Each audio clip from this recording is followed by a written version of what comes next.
story of the one. As a maintenance specialist for university housing, he knows college students can major in wear and tear.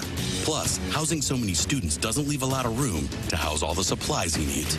That's where Grainger comes in. With over 1 million industrial-grade products and fast, dependable delivery, Grainger carries the quality products he needs so he doesn't have to. From a new door hinge to a whole new faucet. Call, click Grainger.com, or just stop by. Grainger, for the ones who get it done. A great lawn is like a great sports team. It takes expertise and a little extra care to really stand out. That's where True Green comes in. They're the official lawn care treatment provider of the PGA Tour, so they know a thing or two about keeping grass looking like a fairway. It's more affordable than you think, and they'll even match any competitor's price. Plus, True Green backs it all up with a satisfaction guarantee. Head to TrueGreen.com today. Let the pros do the work while you sit back and enjoy the results. Limited time offer. Restrictions apply. See site for details.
Seven o'clock in St. Louis. You're listening to TMA. It's presented to you by Brown and Crouppen, Tim McKernan, Doug Vaughn, Martin Kilcoyne, Jackson Burkett. Look, Doug, Chairman Kurt is back. I saw him sitting over there. Hello, Welcome back, Kurt. Welcome back. Chairman, good to be out of the house. You're gonna be in trouble. Hey, la, the chairman's back. And the alliance is stronger than ever while Martin and Jackson are falling apart. That's been misreported a little bit. We've had our moments, much like a team that comes together. There's going to be some ups and some downs in the room, but we keep it in the room, don't we, Jackie? You're at loggerheads? No. No, the alliance is still strong. Oh. We've had a few hiccups, Tim. Yeah, but we're open with communication. Martin, isn't your wife going to come on board here? And I think she's she's more of Team Jackson than Team Martin. If she had to pick, I would say. Yep, that's what I noticed. You can call in and announce what team you're on, 314-974-0101, because the chairman is able to take your calls over there. Now, Jackson, how much more at peace are you today, Jackson? Because chairman's here and he can take some of those responsibilities that you've had throughout the week with the chairman ill. I'm always happy to have the chairman in. It's very helpful. He really makes my life easier. But if he's a situation where he's sick, I'll step up. Situation where I'm sick, he'll step up. It's a real next man up mentality. Wow. I texted KG the other night just to see how he was doing. And then I said, I noticed you texted the show a few times, but they didn't get read. Are you going to be sideways with Tim? And God, what a pot stir. And I just said, because that would be really awkward. And I think he says, I'm like, yeah, I won't say a word. Like, of course. Look, just because your alliance is falling apart, don't project and try to make ours. Doug. Why not lift each other up as opposed to tear each other down? Yeah, you think Martin's getting to be a problem in the room? He's a problem in the room. I've talked to Tommy, and I've got a list of 5 stations I'm willing to go to. Oh, is that right? Yeah, we're going to see if we can work it out. Ladies and gentlemen, you can also text into the program, 314-399-9646. And, of course, we have the YouTube channel, which is youtube.com/TMASTL. And 87 people are waiting for us, Doug. How nice is that? When 87 friends are just sitting there wanting to talk it over. Well, I hope they can talk it over because I'm not going to be much good to you. Oh, my gosh, what happened? Not after that loss last night. I'm not going to be much good to you. No, I thought Brady Tkachuk had Bennington beaten in OT, but he stuck out that crab-handed ribbit snatcher and stole our hearts. That would have been a glorious way to end it all. Yeah, instead, McDavid scores, of course. Who else? Well, Doug, the Four Nations only mattered if the U.S. won. Now that they didn't win, it's just an exhibition. What is the big deal anyway? Yeah. I mean, it's just a game. I'm going to look at it that way, too. Thank you. Yeah. Feel better. Okay. I got to tell you, I don't know how to explain this, but I just, what do they call this show, Jackson? Honesty in Media? Yes. And also crap? Yeah. Yep. Both. Weirdly, I'm so happy for Jordan Binnington. I think anytime social media toughs get proven wrong, I think I put that as my number one, and I really enjoyed that because he was on the receiving end of Canadian social media toughs. Doug, it's kind of like my Zach Bryan, Brianna chicken fry thing. Like, what? I feel like Zach Bryan's been vindicated, and I kind of saw through that from the moment it all happened, and I'm like, good for Zach Bryan. And here, good for Jordan Binnington. I wanted the United States to win, but when I saw what he was doing, in particular Austin Matthews, but yes, Brady Tkachuk as well in overtime, I was thrilled for him. So, Connor Hellebuck, nobody's going to stop that shot, Binnington included, that he had after the Marner pass. So, hey, what do? You tip your cap or doff your cap? I think you tip it. You tip your helmet? You can do either. I agree with you that Binner was kind of the big winner out of this for Canada because there were questions, there were critics. And if you're a Blues fan, and this station, are we still the home of the Blues? I think we're the home of the Blues. Yes. If you're a Blues fan, that's like the coolest thing. That's your guy on the biggest stage in the spot. You could be a forward or defenseman. It's not the same in terms of that spotlight. And he comes out 31 saves, and what was it? Not quite a Game 7 of the Stanley Cup. But I was listening to that NHL Network. They must all be Canadian.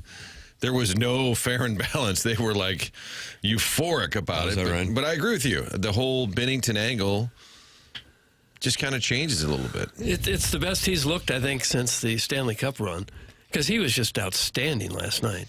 And they were on him at the start because if you look at the stats, right now he's 39th in the league in save percentage and 35th in goals against. So I'm sure a lot of people looked at that and say, well, this is the Canada goalie? He's having a rough year, statistically anyway. But he could not have been any better last night. In that overtime period, I mean, my God, that had to be. And for it to be in the same building that the Blues won the Cup, and in particular those first 8 minutes of the Game 7 against the Bruins, where you're just going, I can't believe what I'm seeing. He had multiple saves in a stretch where you're going, I can't believe he was able to get to those pucks.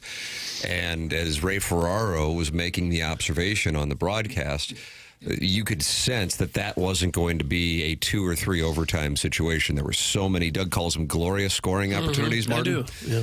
that it was just a matter of time. It's just, unfortunately, the United States had about a ratio of 5-1 on the glorious scoring opportunities. Canada's 1 was what won the Four Nations. Isn't Ray Ferraro just outstanding? You call him Chicken Parm? I don't. But that was his nickname. I think he's just great. He was with the Blues in 2002. Well, I don't know the years, Tim. Darren Pang, nobody's got more personality than Darren Pang, but I think Ferraro breaks it down quickly and succinctly. You ever talk to Troy Gloss? I tried a few times. Tried is the operative word. So this is the show, huh? Yeah. I just thought Did his eyes stare right through you, Troy Gloss? Not really. Well, Troy Gloss, yes. Ray Ferraro, not so much. Okay. I just thought he was just outstanding. Not as good as Bennington, but very good in what he did. Great column on The Athletic about Binnington.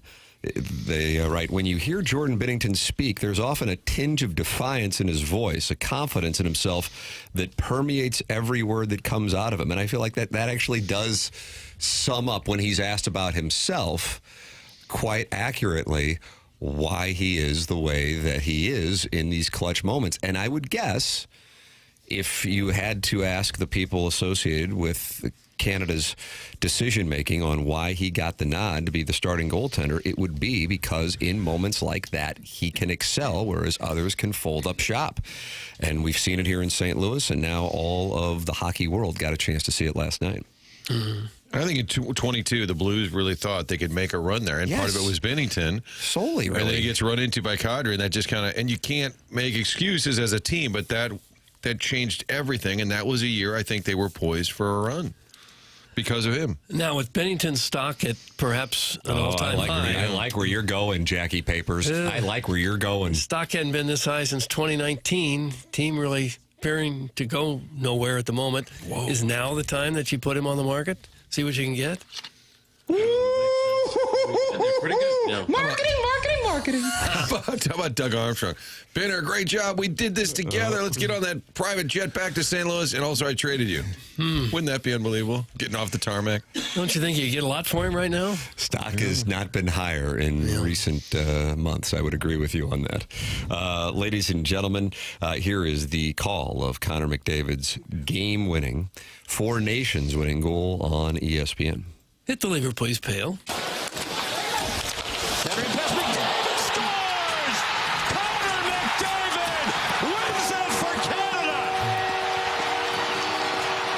Sean McDonough did a great job. Is that the universal? Okay. Here is the call on Sportsnet. Hit the lever, please, Pale.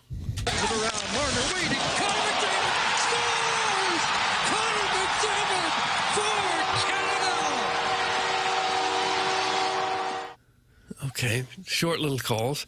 They left him wide open there, right in front of the net. Yeah. Get a body on him! You know, if there's somebody you want to mark, it's 97. Every time he got the puck or McKernan got the puck, I thought, oh, no, here we go. Yeah. They're just so fast. You know what I thought was really fast was Cale Makar. Yeah, he's Cole fast, Kmet. Mm-hmm. Formerly Cole Kmet. Yeah, now he changed his name. I was like, oh, man, I didn't know you could really skate that fast. Yeah. I suppose if you were putting the best players in the world all on the ice at the same time, those three would be on it. Makar, McKernan, and McDavid. McDavid, yeah. Big M's. They'd be three of the six you'd have out there. The more popular MMM? No, I'm just saying those three players, I think, are among the best. Sounds in the like world. You're kind of sending like a subliminal message. I'm like not, when you played that Beatles album backwards. Oh, gosh, no. McDavid was the mouse in the house. That's from the 314. Jackson, you like that? They're appealing to you with that. McDavid, he scored the goal. No, there was nobody on him. He would have been he wouldn't be the mouse. The mouse is the little guy guarding you. Mm-hmm. He wasn't the little guy. There was no mouse. There wasn't anybody. There wasn't even a gerbil. No, he came in like a thief in the night. Nice. Like Zab Judah? Zab Judah. Yeah. Do you think Mike Sullivan was yelling, "Where's the mouse? Where's the mouse?" I mean, you take a mouse over nothing, I guess. Yeah. And there was nothing. Yeah. Oh, he was on the ladies' tees? Is that what they say? Yeah. I think that's offensive, the ladies' but I'm going to check into that. We got phone lines. But I wanted to welcome the chairman back. Chairman, you tell me which one to go to. Let's fire up line 2, Jackson. Line 2, the Callier and Thompson phone lines, 314-974-0101. Before we do so, Stiefel dossier, Joey Vitale, 8:15. and Matt Seebeck of the Doggies, who open up the season tomorrow night in studio, 9 o'clock. And then at 10:15, the Colonel, as Missouri travels to Bud Walton Arena in Fayetteville. And, Doug, I think we're going to have some updated bracketology from Joe Lunardi by the time the Colonel joins us. If I know Lunardi, I know he's going to release it about 8 o'clock today. Okay. Let's go to the phone lines. Who do we have on here, Chairman? This would be Lisa. Lisa, welcome to 101 ESPN. You are on with Doug Vaughn. Hey, morning, guys. Being the typical American that I am, it's all about us. And last night, feeling that patriotic vibe was awesome. I haven't been that excited about any kind of game since June 13th of 19. And then knowing that the guy that won the game is on my favorite hockey team, hell, it's all about us, you guys. Even though we didn't win, let's give the Canadians a little snippet, because at the end of the day, I felt patriotic. It was a great hockey game, and Benner's ours. So it's all good at the end of the day. I don't know. I really enjoyed it, though. I mean, it was fun to feel patriotic for once in my life, and everybody pulling together. So that's the first time you've ever felt papatriotic? In a long time. Okay. Like that. It's through sports. No, I meant through sports. Okay. You know, like through sports. All right, gotcha. Yeah. Yeah, through sports, like because that's what sports can do. It can pull people together, and I love that about sports. And as I get off and everybody have a great weekend, Mozeliak, bring Skip Schumacher. All right, guys. I was waiting for Lisa to get to Mo. I was waiting for that. Doesn't like Mo, doesn't like Marmol. Yeah. I think a lot of people share her sentiment that it was a fun tournament. You wish we had won. We didn't, but at least our guy was the star, so we'll get over it. Marchand chirping Team USA for leaving the best player open in the slot. That's interesting, coming from the dude who made the worst line change in the history of the Stanley Cup Final. Shut up, rat! That's from Sharon and Sanibel / Clayton. He also went after the Kachuk boys, too. Take a listen to this. Here's Brad Marchand, friend of the show. The Kachuk brothers, I mean, they play their game. They do what they do. Sometimes when you shoot your mouth off in the media, I mean, it bites you. You know, you can do that during the season, but when you're playing best on best, it's different, you know, and they got a little bit ahead of themselves, but they're great players, and there's not many guys in the league that play the way they do, and they're extremely effective, but, you know, when you start giving teams ammo, it can work against you as well. Stop chirping, rat! What did they say? I mean, they were confident. They enjoyed. What did they say that was I was thinking that as I was listening to that sound, Martin. I mean, they talked about their group text, and he said, "Oh, we don't care about." I mean, I think he responded. Matthew did the other day to Hagel mocking them for their group text, but he didn't say, "We're going to shove it down their throats" or "Canada can eat it." Was there any clip that you can think of that was really? He just said they must not have a lot of friends on the team because they weren't on a group chat. Yeah, well, I think maybe Brady and Matthews' post-game presser after the Saturday game, where they were kind of smiling, talking too about happy. the group. Yeah, something like celebrating that. a little too early. Maybe. That's all I can, because I'm with you. I didn't think that there was anything where Kachuk was really trying to shove it down their throats, but what do I know? I don't know puck. Matthew didn't even play the third period or the overtime. That hurt USA. Yeah, in a big way. They were essentially playing with 10 forwards for the better half of the game. Yeah. But yet they were the ones with the better opportunities, and that's where Jordan Binnington comes into play. I have to tell you, and McDavid said it right after the game, he didn't really play a great game. He obviously had the game-winning goal. So if you're awarding a game MVP, it strikes me as obvious that it was Jordan Binnington. McDavid got the game MVP. McKernan got the Four Nations MVP. I'm not disputing that.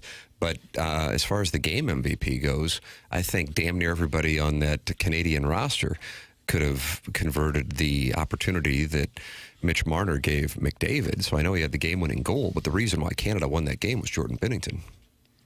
Yeah, I think so too.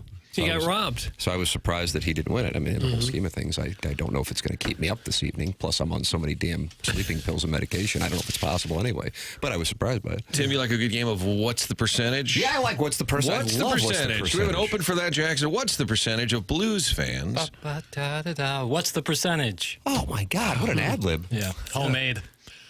That was pretty good. Thank you. What's the percentage of Blues fans that are okay with Binnington being traded? Now, in the moment, you're like, wow, that's our guy. He's back. But in the big picture, would 58. you be that are okay with it? Yes. I'd say less than that because Blues fans tend to be very loyal to their guys. This is a guy who was scorned by saying that Binnington should sit for Hofer.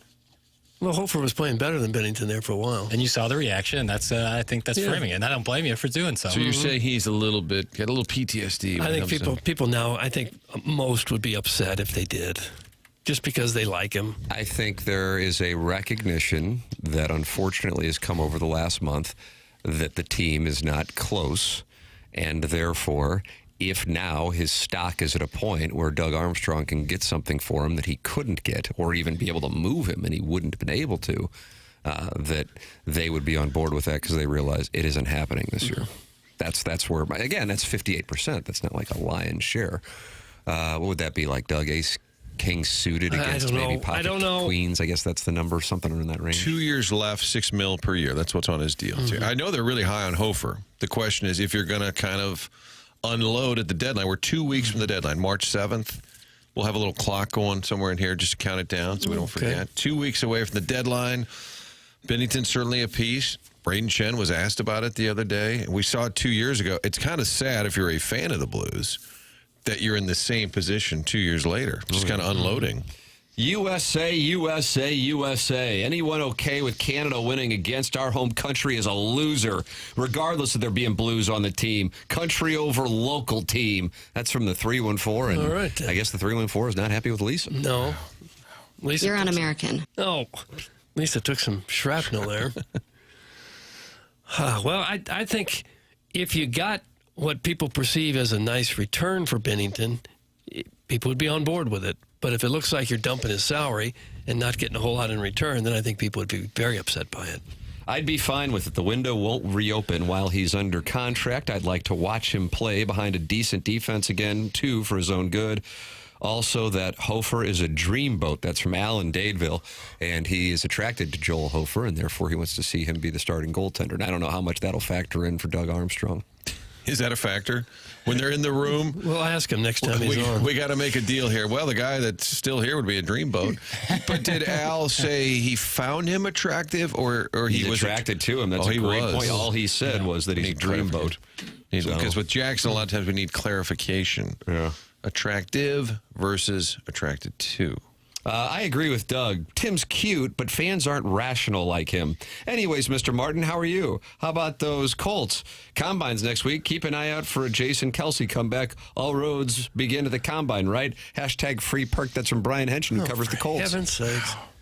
That'd be a tough beat covering the Combine. Like, what do you say? Like, look at this 40 time. This guy didn't do the bench press. This guy, they look great in their shorts and skin tight sleeveless shirt. Easy. Wow. Cut that off. They're not covering the dreamboat factor. It's true. I assume Somebody will flash, Doug. Somebody's going to jump up on the charts, and then your whole mock draft that you have updated every couple of days, you're going to have to redo it. I know. Right after the Combine. I know it. By the way, Coach Vermeil, we had an event at the Missouri Athletic Club. I saw your guy, Mark Milton. STLTaxFlare.com. Yes. Wonderful gentleman. Milty. And he said, have we met? And I said, yes, at the Blues Hall of Fame event. I said, you were Doug's date that's a right. year ago. And he said, yes, but he didn't feed me any food. No. So I think he's a little sideways with you because you fed Mark Hanna food this year. Yes, I did. And I went up to him. I said, I'm not guilty. I'm with Milty. Okay. So he knew that. Wherever he went, they would hand him a frosty mug. Like everyone else is just drinking a Mick Ultra or Bud Light or whatever. He always had a frosty mug. He said, I don't know. That's just what they give me. I'm telling you, out of the 400 people there, he's the only one. He's kind of the mayor of the MAC. Yeah. One of the big wigs at the MAC. Yeah. But Coach Vermeil, I thought of this with the Colts. Don't want to get off track. Not on this show. Yeah, not on this show. But Marshall Faulk was sitting next to him, and he said, when that deal got done with the Colts, he said, John Shaw was frustrated. Jim Mora wouldn't agree on any terms. And Vermeil said, I'm going to get it done. He said, I walked down the hall, called Jim Mora. Said, what do you want? Second round? Okay, fifth round. Walked down the hall and told John Shaw. And he said, John Shaw said, you gave up too much. And Vermeil said, BS. He got Falk for a second and a fifth. Wow. I never heard that. I always thought Shaw got it done because Vermeil said we needed to get it done. I picked up the phone and called Jim Mora, and we got it done. I like that. And he walked down the hall, and Shaw said, you gave up too much, Dick. That's too much. Well, who would know more, Vermeil or Shaw? And he got it done. I will say one other sidebar. Andy McCullum played for the Rams for a long time. So when he signed here, going into the 99 season, he'd been in New Orleans. He was so excited, he's going to the airport. He said he stopped somewhere to buy Rams gear. They yelled at him for parking? He said he wanted to bring it back to his kids because he just signed a free agent deal with the Rams. Not as celebrated as Trent Green, or, Timmerman, but he said, this is great. He said he couldn't find any. He asked somebody, where's all the Rams gear? He said they had Cardinals and Blues. And he said the woman said, oh, they suck. We don't sell any Rams gear. Oh, no. And he had just signed with the team. A little deflating. Shot at Tony Bank out of nowhere. Ladies and gentlemen, if you are in the market for jewelry, I would like to recommend a new sponsor here on TMA, and that's Moritz Reusch. And you're sitting there going, I want to spell that. I don't know how to. No problem, Doug. Here's where you go. Okay. NinjaBling.com. That's sure. NinjaBling.com. They are located on the 15th floor of the Tower Building across from the Galleria at 1034 South Brentwood Boulevard. Got a chance to go in there last month and meet the family, and I recommend wholeheartedly the private sales experience you have at Moritz Reusch. They have been doing it for decades, passionate about it. And one of the things I think for all of us when we go jewelry shopping, number one, we don't know what we're doing. Number two, we don't know what to get. Number three, we go in with a budget and somehow, like, oh, you're going to spend this? How about spending this? That's not the way it works. It's a private sales experience without somebody hovering above you when you go jewelry shopping. It's Moritz Reusch, NinjaBling.com, and they are in the tower right across from the Galleria at 1034 South Brentwood Boulevard. They're going to work within your budget. No twinkle lights to make things look better than they actually are. Check them out on Facebook and Instagram. It's ninjabling.com. Moritz Reusch on the 15th floor of the tower right across from the Galleria, 1034 South Brentwood Boulevard. You are welcome to get involved on the program by calling in 314-974-0101, Callier and Thompson phone lines. You can also text in at 314-399-9646 and email in for our Design, Air, Heating, and Cooling email of the day, the morning after at InsideSTL.com. Only a week of shows left in the month of February. Buck Swope does lead with 4 wins. JV Golf Coach has 3. The YouTube chat has 2. And then some really talented emailers, all with 1 and still within striking distance. Misty Plops, Walter Grundlehort, The Calcified Ear, and my cousin Vinny. You can compete by emailing in the morning after at InsideSTL.com for our Design, Air, Heating, and Cooling email of the day. Joey Vitale, 8:15. Matt Seebeck of the Doggies at 9 o'clock. And Gabe DeArmond at 10:15.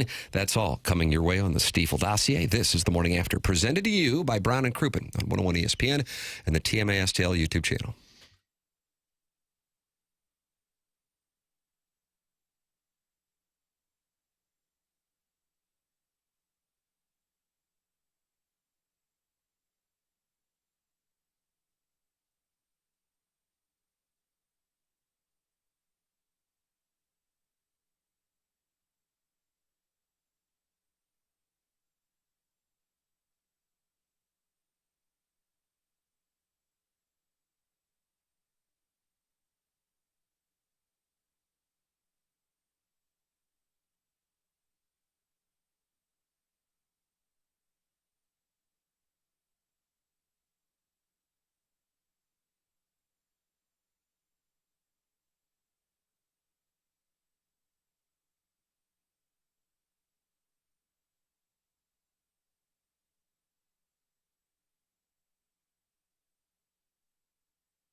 We really ought to run now.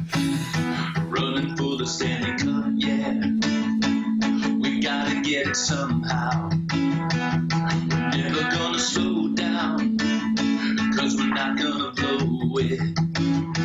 No, we're headed for the finals. This is the year we're gonna own it. We've got a secret weapon. Bennington is in the net. Alex P is in our head. Calling Gloria. I loved it when they played Gloria. Yeah. Oh, that I didn't like. Gloria, if you wanna get punished, Gloria, gonna hit you with Borrego, Gloria, and if you need an answer, ask the boys on every line. Whoa, calling Gloria. Yes, Martin. Memories of 2019. Inspired by Jordan Binnington's performance last night. Jackson, did you watch the whole thing? I did. I had it on my television the entire time. I Come thought clean. You had it on your television. Nice, Martin, you're starting to learn to pick up the reads. You had it on your television. Why did you that. say it that way? He asked if you watched, sir. He asked you, step out of the car. He asked you if you watched it. Gary, come back.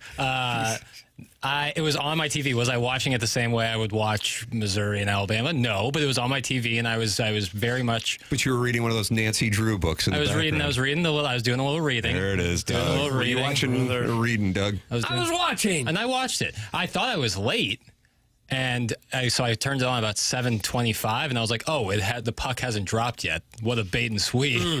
Yeah, that's an NHL tradition. But 25 minutes? I feel like 15. I had gathered the boys down in the basement, and my older son goes, and I think it was at that point like 6:15. He goes, 38 minutes? Fair question. I was like, yeah, if the Blues make the playoffs, you'll be experiencing the same thing for those 8:47 puck drops that are supposedly 8:30. They should say coverage starts at. Maybe they do. It's an intentional bait and switch. Yeah, I get it. I'm anxious to see what the ratings are for the thing. Probably super high. I mean, especially they got a great game. Yeah. That was the key. When Canada jumped out early, part of me was like, oh boy, could this thing go off the rails? It was 4.4 for Saturday's game. I think 5 flat. I mean, that's a lot. 5 million viewers, concurrent viewers. That's be rock solid. Maybe even 6, Doug. Who knows? Could be. If you get 4.4 for Saturday? The issue really is one being on ABC and one being on ESPN, and how much that will impact the potential ceiling for it. That is very true. You're welcome to call into the program. Callier and Thompson phone lines, 314-974-0101. Text in, 314-399-9646. And email in for our Design Air Heating and Cooling email today, the morning after at InsideSTL.com. Design Air is online at DesignAirService.com. That's Seth Goldcamp.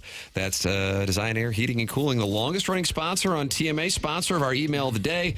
And Doug, I know it's brutal right now because it's 7 degrees out in St. Louis, and we got a high of 30. But here's where I'm going to start to get you fired up. Right. Now tomorrow we get to 39, and on Sunday 52, nice. And on Monday 62. Sweet. And I think all the snow in the area goes away, and I'd like to think we won't see snow again until sometime in December. That's what I'm hoping for. Let's hope not. We just got, an inch, and it shut down the city for 2 days?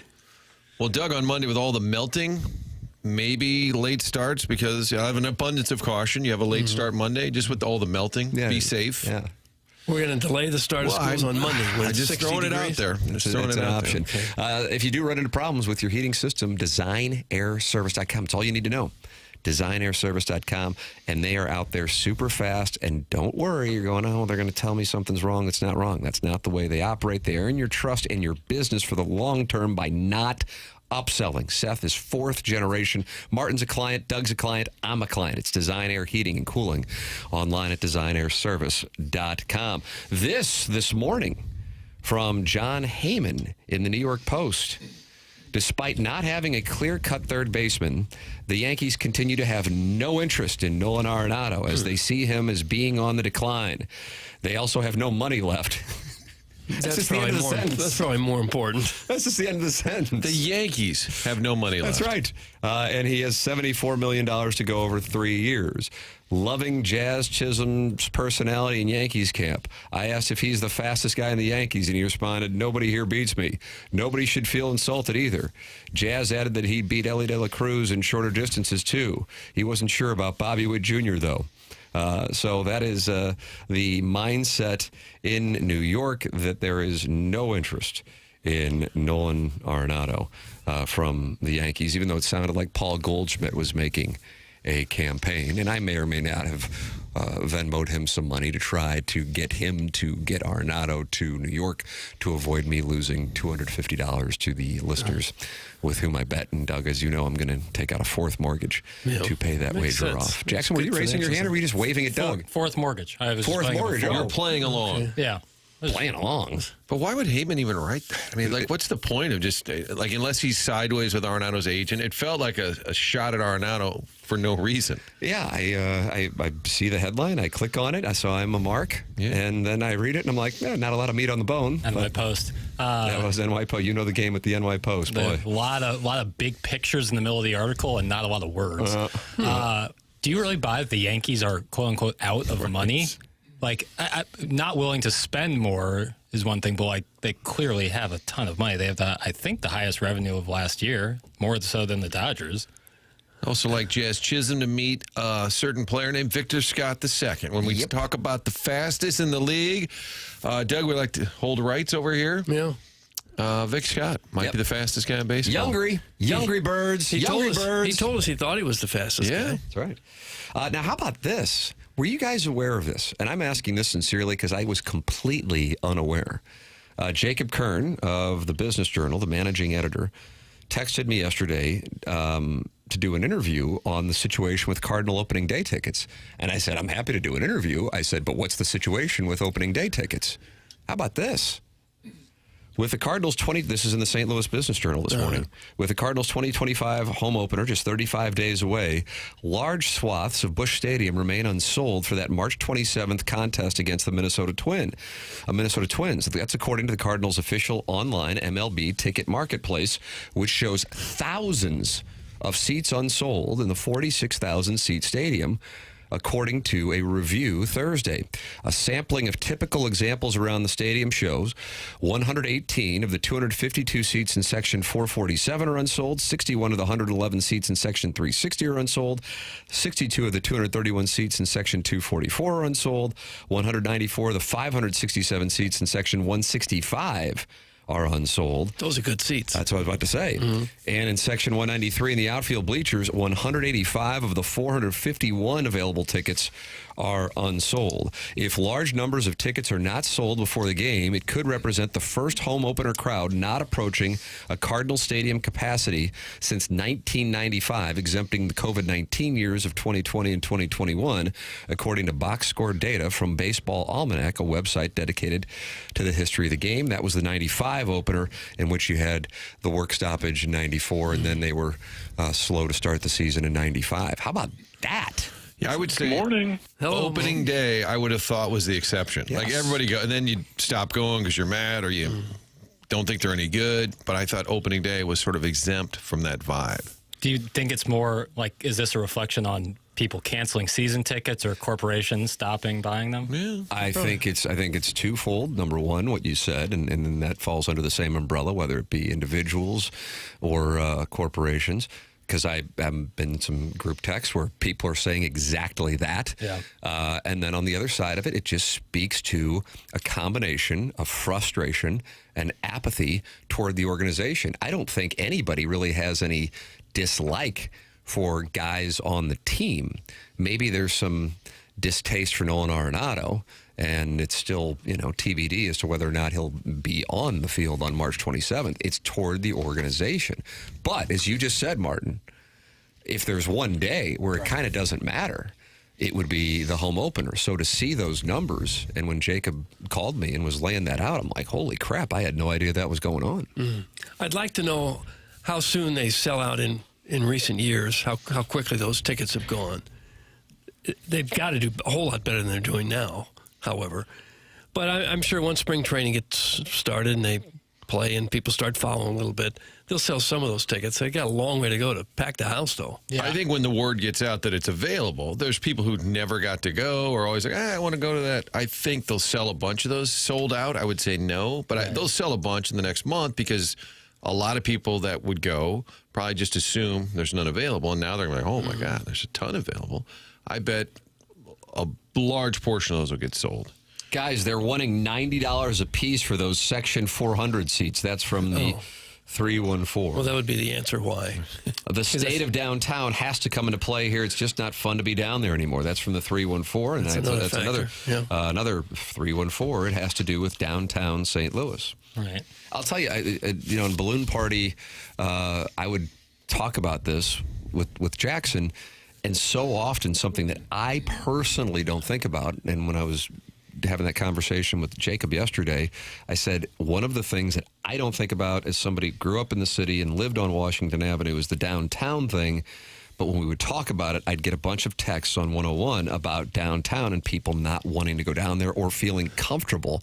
And I think that is running parallel to the Cardinals and the fan frustration with the lack of activity. You have that. And so it combines for the perfect storm. Yeah. In other words, if the team were great, there'd still be that going on, but people would feel like it's worth it. But if the team and the organization isn't showing real desire to go out and put the best product on the field, then you combine that with downtown and the prices, and people go, screw that. I'm not even messing with it. That does seem steep for a seat in the fourth section up high in the outfield. That's an expensive ticket. You go with a family of four, you're going to drop $500 before the day's over. I saw Bears fans were irate yesterday because the Bears just increased ticket prices by 10%. They said, how about acknowledging you've been just horrible? But it's the NFL. They can do no wrong. I'm sure those tickets will sell. Our January Design Air Heating and Cooling email of the month winner, the self-made stay-at-home Laduma. I'm kind of speaking to the central corridor here, so obviously money isn't an issue there. Right. She has a great monogramming business. They're really up year over year in the first quarter. Arenado is about to get the Grand Hoosier standing O on opening day, all because management couldn't find a team to trade him to. Some Wentzville with his chicken leg and helmet nacho thinking Arenado really chose this hellhole over any other city. That's from the self-made stay-at-home Ladue mom, who is not on board with a standing ovation for Nolan Arenado. The Grand Hoosier standing ovation? That's what they call it in Ladue. Jackson, have you ever heard that term when you went to Ladue? Who else would fall into the Grand Hoosier standing ovation category? Usually a small white middle infielder who hits about 210. Like when they brought back Matt Carpenter, would that be a prime example? No, he was better than that. He was a three-time All-Star here. And he had a delicious salsa. Yeah, Nolan Arenado is like Gold Glover king. But it's a different situation. I think if it's a player, it's kind of a bit player type. Comes back 2 years later. You call that the Grand Hoosier? What does that mean? Why is that makes it the Grand Hoosier? So like Aaron Miles? I guess maybe someone who doesn't. Bo hard worker. For like the 10th team he played for? So the Grand Hoosier is more about the level of player that they're giving the standing, I think, right? But I wouldn't feel like Arenado would fall into that. Like if Bader wouldn't either, but just someone who had like a couple at bats here. Bader's on Minnesota, so then he'll get a Grand Hoosier on that day. He'll get the Grand Hoosier. I think the Grand Hoosier. I think another thing with opening day is like you got to take off work for the most part for a day game like that. It's never been a problem in the past. That's right, Doug. That's right. But that's what I'm saying. Like this is like a real test where it's like, are you willing to give up? And people have very limited PTO out there. Are you willing to give up one of your days of PTO to go watch a Cardinal? It features in the expense side of the analytic, juice being worth the squeeze. Sharon and Clayton and the self-made stay-at-home Ladue mom with a central corridor female alliance forming. Right on, Ladue mom. Perfectly said. That's Sharon and Sanibel / Clayton. So man, she's been in Sanibel a long, long time. It's got to be 3 or 4 months at this point. And you think she's going to make 6 months? Check in. Yeah, she's snowbirding, Doug. I guess. You get 6 months in a day, then you can claim Florida as a permanent residence and not pay state taxes. And I wonder if the ovation or the cheers for Arenado, because I don't think it's universal. Like people are, supporting his cause, knowing that he kind of wanted to get out of here. But I think they're so anti-Mo, anti-Cardinals that we're with you. You want it out, we respect that. It's kind of a weird vibe. like we all want out. Yeah, I think they would support his cause more than the player and his recent results. They just be like, yeah, you wanted to get out of here, we get it, man. We're ticked off too. It's a weird vibe. Yeah. And it's hard probably to get people to buy tickets to go down and be mad about something. Right, but you ever do that where you spend a lot of money for a ticket so you can go and boo? I would never do that. No. I go to be happy, to enjoy it. Right. To have a fun day, not to be mad. And I still, like, it's opening day, though. Like, I feel like it's almost like outside of baseball. Like, the baseball game's going on, but it's more like, it's like Groundhog Day for St. Louis. It's like, what a great day Groundhog Day is, Doug. Like, winter is ending. It's about to get warmer in St. Louis, you know. Come on down. Everyone gather around. It's like Mardi Gras. So this is like Punxsutawney? Yeah. It's like a city Ned holiday. Ryerson. What's Opening up? day here is like a city holiday. Exactly. We've always said that. Exactly. Should be. Hasn't it been offered up? Oh, that should be a universal day off That's in St. right. Louis. It's been talked about before. Now everybody will take the day off, kind of like kids being off school and not studying. Everybody, I'll take the day off and not go to the game.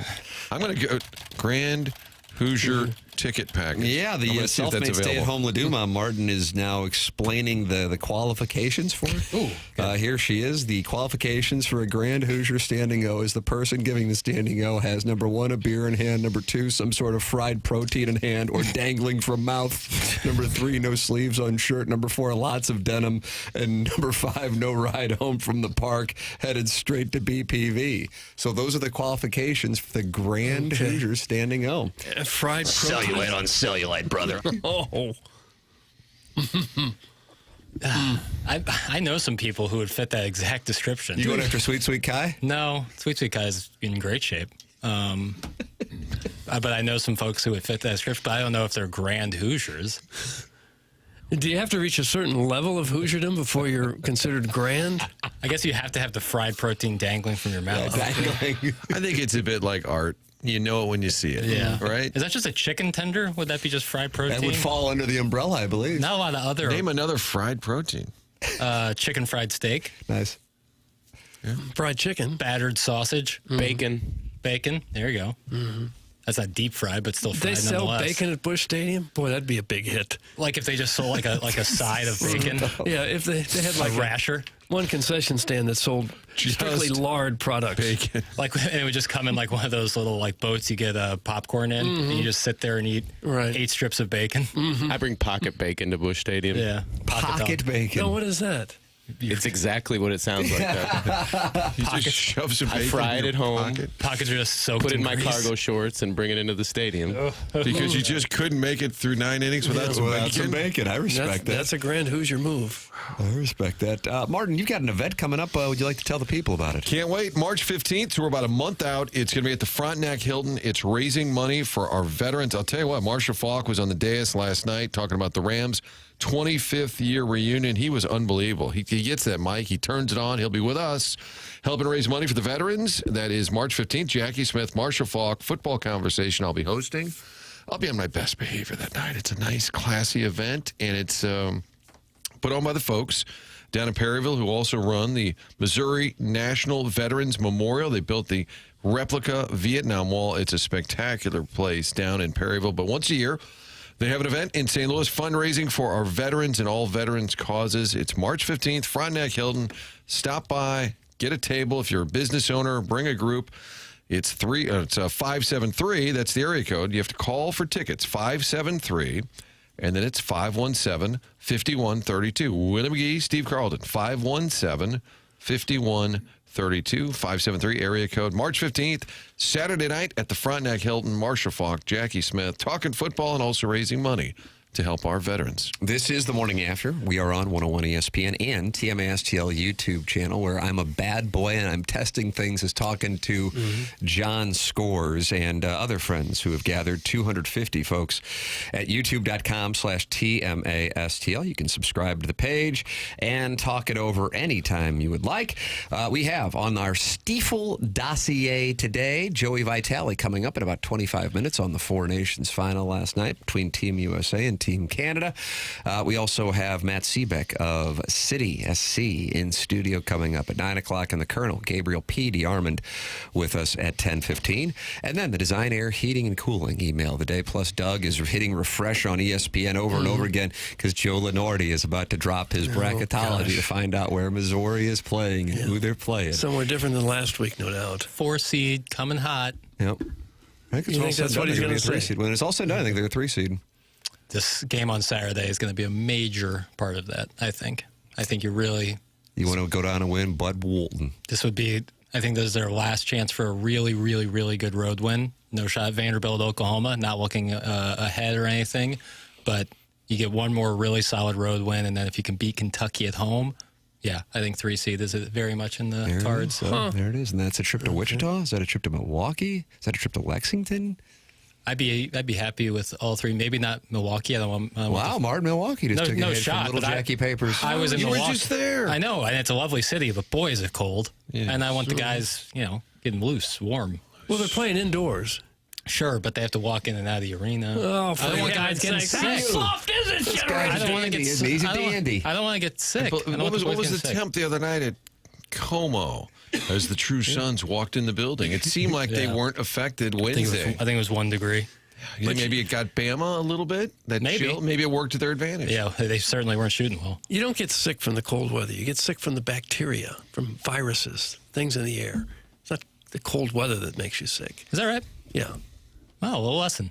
So you can get from the bus to the arena. You can get from the bus to the arena without getting sick. Yeah, at its core, this has always been a medical program. Yeah, absolutely.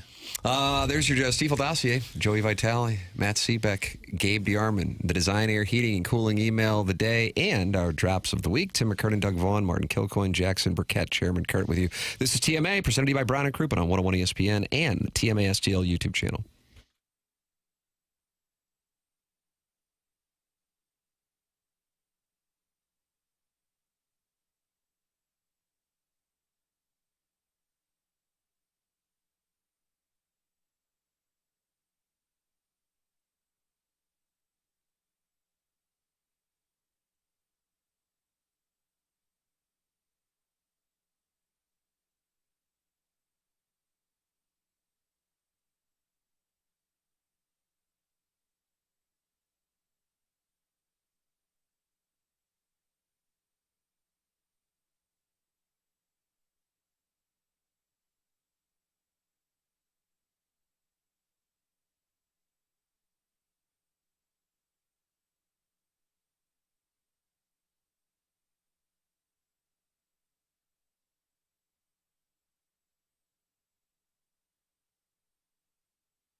This is Action Jackson with a Sports Center update driven by Johnny Londoff Chevrolet and Johnny Londoff Autoplex. Four Nations final last night in overtime. Canada defeats the U.S. 3-2, the final score, and they lift the trophy for the first ever Four Nations face-off. That was another Sports Center update driven by Johnny Londoff Chevrolet and Johnny Londoff Autoplex. See them at londoff.com. Chevy, together we drive. Are you kidding me?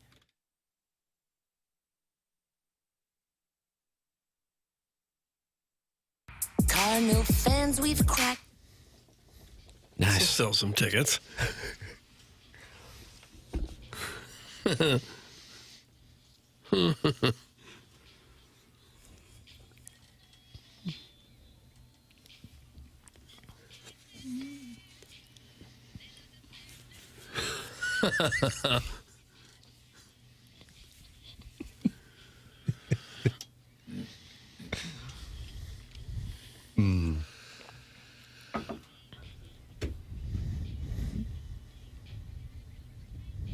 Cosmo.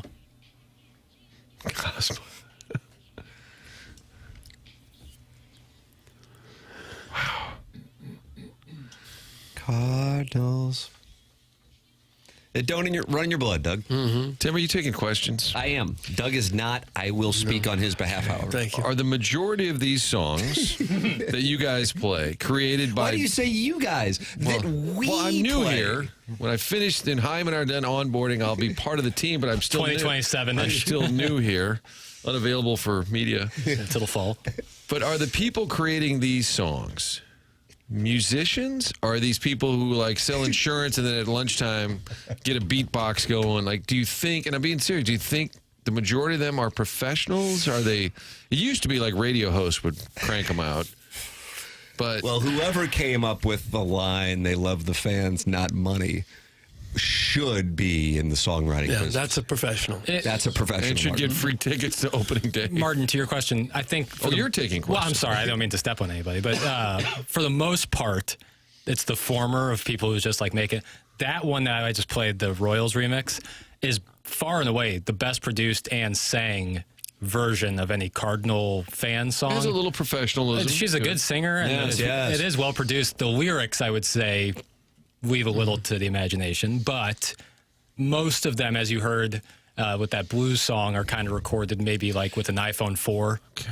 Give me the worst one you have out of all of the Give me a moment. Acoustic sessions, we are the Cardinals, we want to win. What do you, that one? The best one was the guy going yada yada yada yada yada yada. That was actually well That's the produced best. as well. Tim likes Who Let the Cards Out. I didn't Instead of the dog. dogs. I didn't care for that in the moment when I was standing at But Busch now Stadium looking in back 2000. on it, you feel like I it have was a greater really... It's like the end of The Sopranos. Yeah. I have a greater appreciation for it as time goes on. You're welcome to give your thoughts by texting in Air Comfort Service text line 314-399-9646. And that Chairman Kurt is back, and he's at 87%. Is that right, Chairman Kurt? Yeah, I'd say 87. Oh, that's good. What'd you do? Just kind of lay around? That's what I was asking him last night. What medication? What's in my short-term future this weekend? Because I don't know if I'm going to be leaving the house. Yeah, I did a lot of laying around, which is tough for me. I don't sit still very easily. Well, you're a bachelor. That's true. But yeah, I just taken shots of nighttime cold and flu medicine, sucking on cough drops like they were going out of style. What flavor? I went with just like a Ricola, like a... Yeah, honey lemon. Yeah, That's that a was good the one. one. Sugar-free, of course. Tight body. Good Did onion. you have some ginger ale? Chicken but soup? I was telling Tim last night I didn't have much of an appetite for the last 3 days, which was great because I've been eating like I was on death row lately. Have you? But yesterday morning during the show, I was taking show notes and I felt the appetite coming. And like the fat kid I am, I had McDonald's breakfast DoorDashed right to my front door. Oh God! How did that Gosh. feel? What was the low point after you were done eating it? When you actually hit submit to make the order? When did you have the most self-loathing for DoorDashing McDonald's? I would say as I was licking the remnants of the chicken biscuit off of my fingers. Oh, wow, chicken biscuit. Was it cold by the time it got to your house? No. It was delivered toot sweet, and I enjoyed it. The best part was that fountain Coke. I don't really drink soda, but a fountain Coke when you're sick, especially from McDonald's, it just hit the spot. But It was the only thing I really ate over the course of the 3 days. I bet the delivery charge was more expensive than the food. Yeah, it wasn't too bad, and I felt for the gentleman that I kind of watched him out the window as he trudged through the snow up to my front door to leave me 3,000 calories worth of breakfast on my front doorstep. I DoorDash in college a little bit. It can be a sad sight to see sometimes. I think Kurt ordered the Grand Hoosier meal. Is that what they called it? Yeah, I think it's remember didn't they have a Kendrick Lamar? They had a Travis Scott meal. They currently have an Angel Reese meal. And then now you have the Grand Hoosier meal. See, I'll have what KG had. Yeah. It has to be you have to lick your fingers, too. Jackson, have you found the song that you would like to represent to Martin as the low of the low? And from a production standpoint, the song is what it is. I just don't know why this one was sang in a row. I don't know why there's two different audio channels going on this one.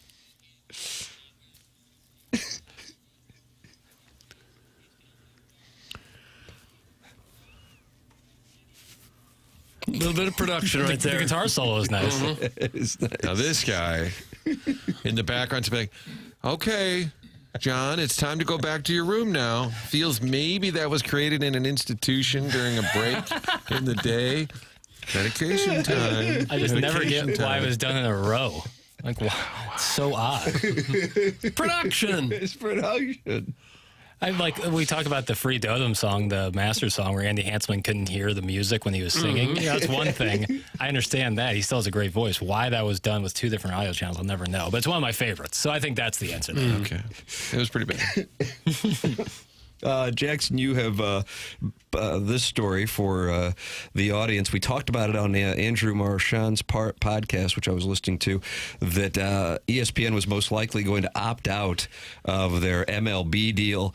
Yesterday, Martin, they, quote, mutually opted out. Now, the way the story is told is Rob Manfred received the notification from ESPN that they were opting out yesterday morning, and then later in the day he also announced that they were opting out, which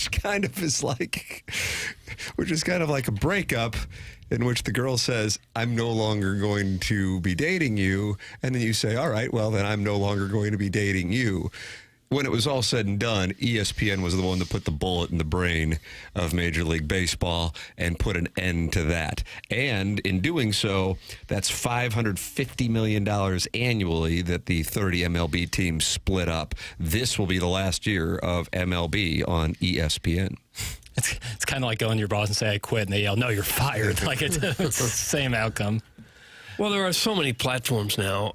I'm sure they'll land somewhere else. Whether they'll get that kind of money again remains to be seen. Manfred kind of passive-aggressively took a shot at ESPN. Quote, we do not think it's beneficial for us to accept a smaller deal to remain on a shrinking platform. Well, that'll be the last time they get on ESPN. Well, it was pointed out when they had those playoff games, it might have been 2022, like their morning show was all like football, and it was like, and don't forget tonight, we've got baseball. Is that Greeny right there? It might have been Greeny, and we also have a baseball game. Yeah, someone was tracking it where it was like a combined 8 minutes of coverage when they had a major game on that night. Yeah, and if I'm MLB, I'm like, really? You're the host network, and you can't get away from a mini camp or wearing an Aaron Rodgers jersey for 2 minutes? They got rid of Baseball Tonight years ago. I think there's enough interest now with the Amazon and Netflix just looking to get in the game that maybe he's right. Maybe they can get more. I don't know. Walking away from a 7-year deal. So basically, could MLB have held them to it and said, you signed a 7-year deal, you can't walk away? But there were opt-out clauses for both parties, so that was the I see MLB gets $729 million from Fox, $470 million from Turner Sports per year. What does Turner get out of that? Under deals that expire after They get some playoffs. Playoff vehicle. Yeah. So they can promote the new big show. Every year there's a comedian you've never heard of that gets a show on TNT, and they just pimp it the entire postseason. And Tim, we've talked about ESPN just absolutely not covering baseball at all on Balloon Party for the last couple of years. It's NBA and it's NFL and recently college football, and that is it. Yeah. I'm sure they will be breaking down Four Nations, and Mad Dog will be mispronouncing some names today. Yeah. And then they will go back to, I would guess, the Combine, the weekend that was in the NBA. And that'll be the focal point for next week. Yeah, it's kind of been and I don't mean to be crass, but it's kind of been a sexless marriage for the last 4 or 5 years. Sexless marriage, ESPN and baseball. Way to describe that. It's the writing was on the wall, I would say. This should come of no surprise if you've watched a lot of ESPN or a lot of baseball. But did chicken egg? Did ESPN not talk about baseball because their audience didn't want it? Or did the audience kind of get mad at ESPN? Well, you never talk about, like, what started that disconnect? My guess, and this is 100% a guess, is ESPN's like $550 million for this. No thanks. Not worth it. Right. That's it. That's where it stops and starts. Right. And if you think that even covering it is going to take away your viewership, then that's like the proof's in the pudding. Yeah. And when you say covering it, you mean stories on SportsCenter or the you want Stephen A. Smith to give host? Takes? I mean, if you are MLB and you have this big deal and you have Sunday Night Baseball and they're just not talking about it at all on whether it's First Take or any of the other panel shows or the 6 shows Orlovsky's on, like, you're kind of like, you're probably pretty salty. You're probably like, well, what? And you're not like promoting it all that well. I get it. Maybe they need the money to sign Orlovsky. Think about that, Jackson. You didn't think about that, did you? All marriages are sexless, Jackson. You'll find out soon enough. That's from Flip Wilson. Manupal Eligible says the term sexless marriage is redundant. The 314 says, so it's like your relationship. Funny. Why are all our listeners so unhappy with their wives? Clip that off. Because, well, they're all men. Right. No, Except we have for a one or two. Yeah. Self-made stay-at-home Ledoux. Right. Sharon and Clayton and self-made. I doubt the that- self-made stay-at-home mom is a guy. It's a dude. It's a pipe fitter from Spanish Lake. There's a texture name. Pipe fitter from Spanish Lake. I think if you go through the stay-at-home Ledoux mom, like the body of work text, it feels like it would be a man's work. It doesn't just feel like it. It is. It's okay. Well, that's a serious charge. Yes. You may want to retain counsel.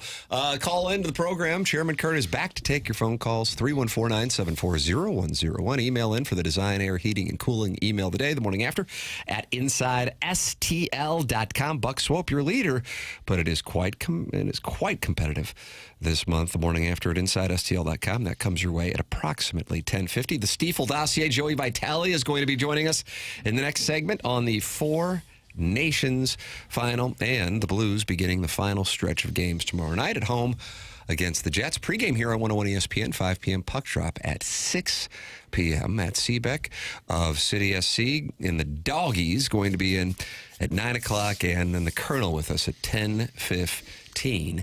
Plus the drops of the week. There is your Stiefel dossier on TMA. Doug, could you tell people about Stiefel, because they are on board? They didn't want to sponsor the cute corner where I reside. No, well, maybe later, but they are the new sponsor of the dossier, one of the new sponsors on the show, and we're very proud and happy to have them on board. It is Stiefel. It's not Stiefel or Stuffle. It is Stiefel. Fantastic St. Louis company. Been around since 1890, still headquartered downtown today. Stiefel proud to have called St. Louis home for 135 years now with financial advisors and 12 offices across the region. Stiefel helps clients right here in St. Louis and nationwide manage their hard-earned wealth. Stiefel also provides banking, lending, and trust services and has a full-service investment bank. Basically, when it comes to finance, Stiefel has you covered, and they're one of the fastest-growing wealth management firms in the world now. Their tagline is, where success meets success, so it's no wonder they have decided to partner with this here program, where success meets success. They're also a partner with the St. Louis Cardinals. They sponsor the Blues. They have the Stiefel Charity Classic now, and they sponsor Stiefel Theater. Stiefel honored to support our city, our people, and our future. Stiefel Nicholas and Company Incorporated, member SIPC and NYSE. Ladies and gentlemen, Stiefel, sponsor of the dossier, and on that dossier, Joey Vitale joining us coming up here in the Fisher Window and Door Store 8 o'clock hour. You are always welcome to participate. YouTube.com/TMASTL is where you can talk with Danny Pintaro and John Scores, who are in there and talking it over as we speak. YouTube.com/TMASTL, and you can live stream it on the 101 ESPN app and the TMASTL app. They're two different apps. Download them both. Yeah. Those are brought to you by Dobbs Tire and Auto Centers. Tim McKernan, Doug Vaughn, Martin Kilcoyne, Jackson Burkett, Chairman Kurt with you. This is The Morning After, presented to you by Brown and Crouppen on 101 ESPN and the TMASTL YouTube channel.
Welcome back to the Morning After 101 ESPN. Tim McKernan, Doug Vaughn, Martin Kilcoyne. Jackson Burkett is on the ones and twos. Chairman Kurt monitoring the Collier and Thompson phone lines. And it is our pleasure to welcome to those very phone lines friend of the show, Joey Vitale. Morning, Joey. Hey, morning, boys. Tim, Doug, Martin, Jackson, Colonel, everybody. Good morning this morning. Gabe DeArmond. How about that? How about it? Look at this guy. He's working his way around the dais. Sure is. All right, Nice. initial reactions as you were watching things last night. What'd you think? Initial reactions. Well, I got up to go to the bathroom for my very first time, and I saw the results. I fell asleep before the first period was over. I'm just going to be completely honest with you. Oh, my God. Now, if Jackson said that, we would attack him. You can attack me all you want. What was going on? I mean, it was like 7:50 when you fell asleep. What the hell? What were you doing? I can't keep my eyes open past 8. Come on. I didn't know that was. But you're calling Blues games. That's exactly right. I got to recover and get my rest when I can. If I'm not calling the game, I'm asleep. Is that right? Was the family watching with you? Heck no. Everyone's asleep. Everybody's asleep at 8 o'clock over at the Vitale house. So does we all bust in there and burglarize. In the summer, you're asleep when it's light out? Buddy, we grind. We grind from 5 a.m. on. We don't have time to stay up. There's no time to stay up. I don't have it. Are you eating lunch right now? Pretty close. We eat dinner around 4. But no, I got up to go to the restroom, and I got up in the middle of the night, go to the bathroom, saw the result, watched a little recap. You know what? I was happy. I was happy that it was a good game. You know, as a sports fan, you're looking at what happened in the Super Bowl, and you just want to avoid that. You know, this game was about growing the game of hockey, and I think they did it. I think they did it before the championship game even happened. I think they grabbed fans who haven't even heard of this sport, whether it be the emotions of their previous game with Canada and the fights. But then this game, of course, it lived up to the hype. Overtime, best player in the world, sealed the deal. The goaltender, of course, Jordan Binnington, which what a heck of a call by Canada to stick with him the whole way. There were some murmurs and things that maybe you move away from him there for a little bit and see if someone else can kind of take over that net. But they stuck with him, and good on them because he went back into a building where he's had a lot of success. He came up absolutely huge in overtime, and congratulations to Canada. But overall, as a hockey fan, just super excited about the whole tournament. Hockey is the big winner. Just hockey. Big hockey, the big winner. Tim, I had the over. Yeah. Over cashes. Sid Crosby wins again. How about that? Well, did you see his face? I mean, I did look at the recap there, and I saw they did a little bit of the stuff before the game was over, before the game started, excuse me. And they had him on the bench. He didn't start, but he was sitting on the bench, and you just see it in his eyes. I mean, you see it right in his eyes that he wasn't going to be denied in this game. And, you know, there's something special about winners. You know, I go back to a conversation I had with him last year. We did a really cool Zoom, about 20, 30-minute interview. We did it for Bally Sports at the time. It was aired during the Penguins-Blues game. And I just asked him, and I said, hey, like, you know, you've won 3 cups. You got a World Junior. You got an Olympic gold. Now throw 4 nations in the mix here. He didn't have that at the time, but he had pretty much everything. And at the time last season when I was talking to him, he was top 5 in the league in scoring. He wasn't slowing down. And I asked him, I just said, hey, like, what gets you out of bed in the morning? What motivates you to keep pushing? You've already done everything. You got more money than anyone needs. You got more trophies and awards than anyone needs.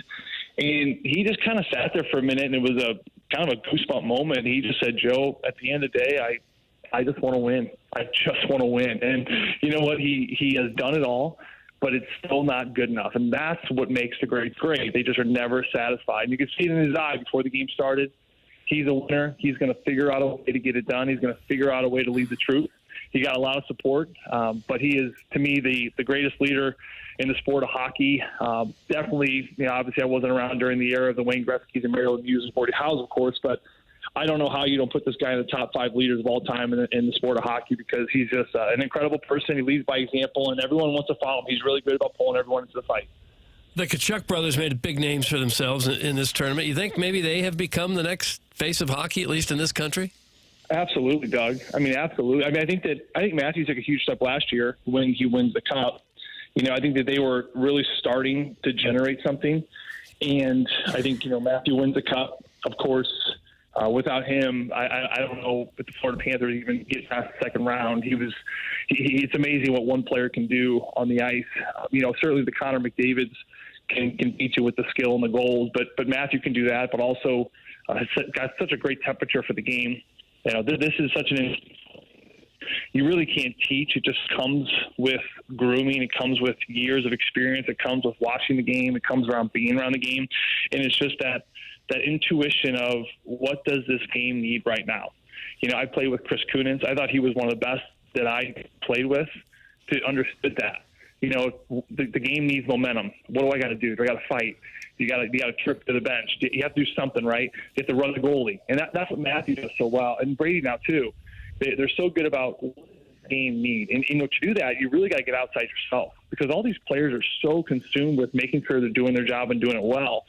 But not only do they do that, but they got to observe the game. And they got to get a good pulse of what does this game need right now. And you saw it with the game before when they played the Canadians last week where, it needed some fight. It needed some energy. They needed to push the Canadians back. They needed to let them know that we're here, right? And they did that. So that to me is what the Tkachuks are all about. And like I said, just speaking to someone yesterday about it, those two boys, they are like 70-year-olds who got a second chance at doing this all over again. We all have those old timers on the couch or at the bar, and everyone's having their beers and watching games, and they're like, man, if I was Brady Tkachuk, I would just fight right off the. Everyone's got that story, right? We all look back on our life, and you're like, if I coulda, if I shoulda, I woulda, right? Those boys have already lived it. It seems like once. And now they're doing it again, and they just have such a presence about what the game of hockey needs, and it's really been really fun to watch. Yeah, it seems like the game could use some big personalities, and they've certainly got that. Well, yeah, they got that, Doug. I mean, listen, we talked about it a little bit on this show, but, it's very natural for them. It's not forced. Why? Because they grew up around the game. And not only around the game, they grew up with one of the best personalities of the game in Big Walt. Everyone who knows Walt. I was talking to an old trainer the other day that used to work for the Blues. He was just telling me about how Big Walt and Al McGinnis and Billy Guerin, those old-time guys, how much they would tip at the end of the year. So if you guys don't know, at the end of the season, the players wrap up, they get all their stuff out of the gear, and they get out of the locker room, they get going home. But it's custom to you tip your trainers, the equipment guys, the medical guys, anyone that's kind of gone above and beyond to help you with your season and make life a little easier. And Big Walt would the amount of money that he would tip these trainers, and he was just extremely generous. They go out to dinner, he's always picking up the tab. So I bring that up because Brady and Matthew were around that. They saw that, they witnessed it, right? And no one was telling them what to do. They just saw their dad do that every single day. And not to mention, they're around players that are superstars. I can't tell you, it takes a little while to get used to playing against superstars. I'll never forget my first game where I was playing against, Andre Kopitar. The following week, I'm going up against Jonathan Toews on a faceoff. I've been watching Jonathan Toews for 8 years. I worship the kid. And here I am taking a faceoff, trying to beat him in my defensive zone. I mean, it takes a long time to get used to that. But for those Tkachuk boys, they kind of came in just like, all right, this is like normal every day. I mean, I'm so used to seeing these guys, being around these guys. I know some of them by their first name. So now I just go out there, have some fun, and play hockey. So, their grooming process, the years and years and years under Big Walt and being around and exposed to this sport, to me, is one of the biggest reasons why they've adapted so quickly and why they just really, it's a snowball in a great direction for them. And, Joe, the Blues get back at it. We've got Winnipeg, Colorado, then Seattle. It's a tough stretch here to get right back into it. The trade deadline's 2 weeks away. I think the players are going to hear more and more talk about it, whether it's a name like Shen or Binnington. How do you think how do they handle that? Because they just went through it 2 years ago. Is it a distraction? It is. It's certainly a distraction. I mean, I remember Pavel Buchnevich last year. We were in New York, and he was not himself. I mean, he was one of the top wingers that was maybe going to be dealt at the deadline. And he wasn't himself for weeks leading up to it. It's very tough now with cell phones and social media. I mean, these players find out if they're getting traded by their social media before even their agents call or general managers call. So that's how in this kind of social media circle and swirling of rumors, that's where we're at in the world. And so it's tough. It's very tough on players. It's a business, and the players know that. But at the same time, they're human, and they want to be a part of something great. And I think that for, Doug Armstrong, it's about finding those players that want to be a part of this thing that is going to be great soon. I really believe it. I'm looking at Jordan Binnington last night, and listen, guys, he's still a gamer. Like, you got one game to win. Curbs and I, we talk about it all the time. We're watching games, and I know Hellebuck's numbers are great, or, Jake Ottinger for a while there, his numbers were really great.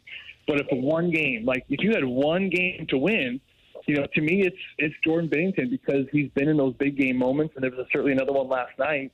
But, at the end of the day, I think that whatever happens, it's just super, super important that Doug continues to do what he's been doing in his whole tenure here, which is make the team competitive, stay competitive. He's never been one to throw in the towel. He's never been one to blow up the ship and look for a high draft pick because, at the end of the day, you need good players and you need these young players to really make sure that they're in tight games late, these 2-1 games.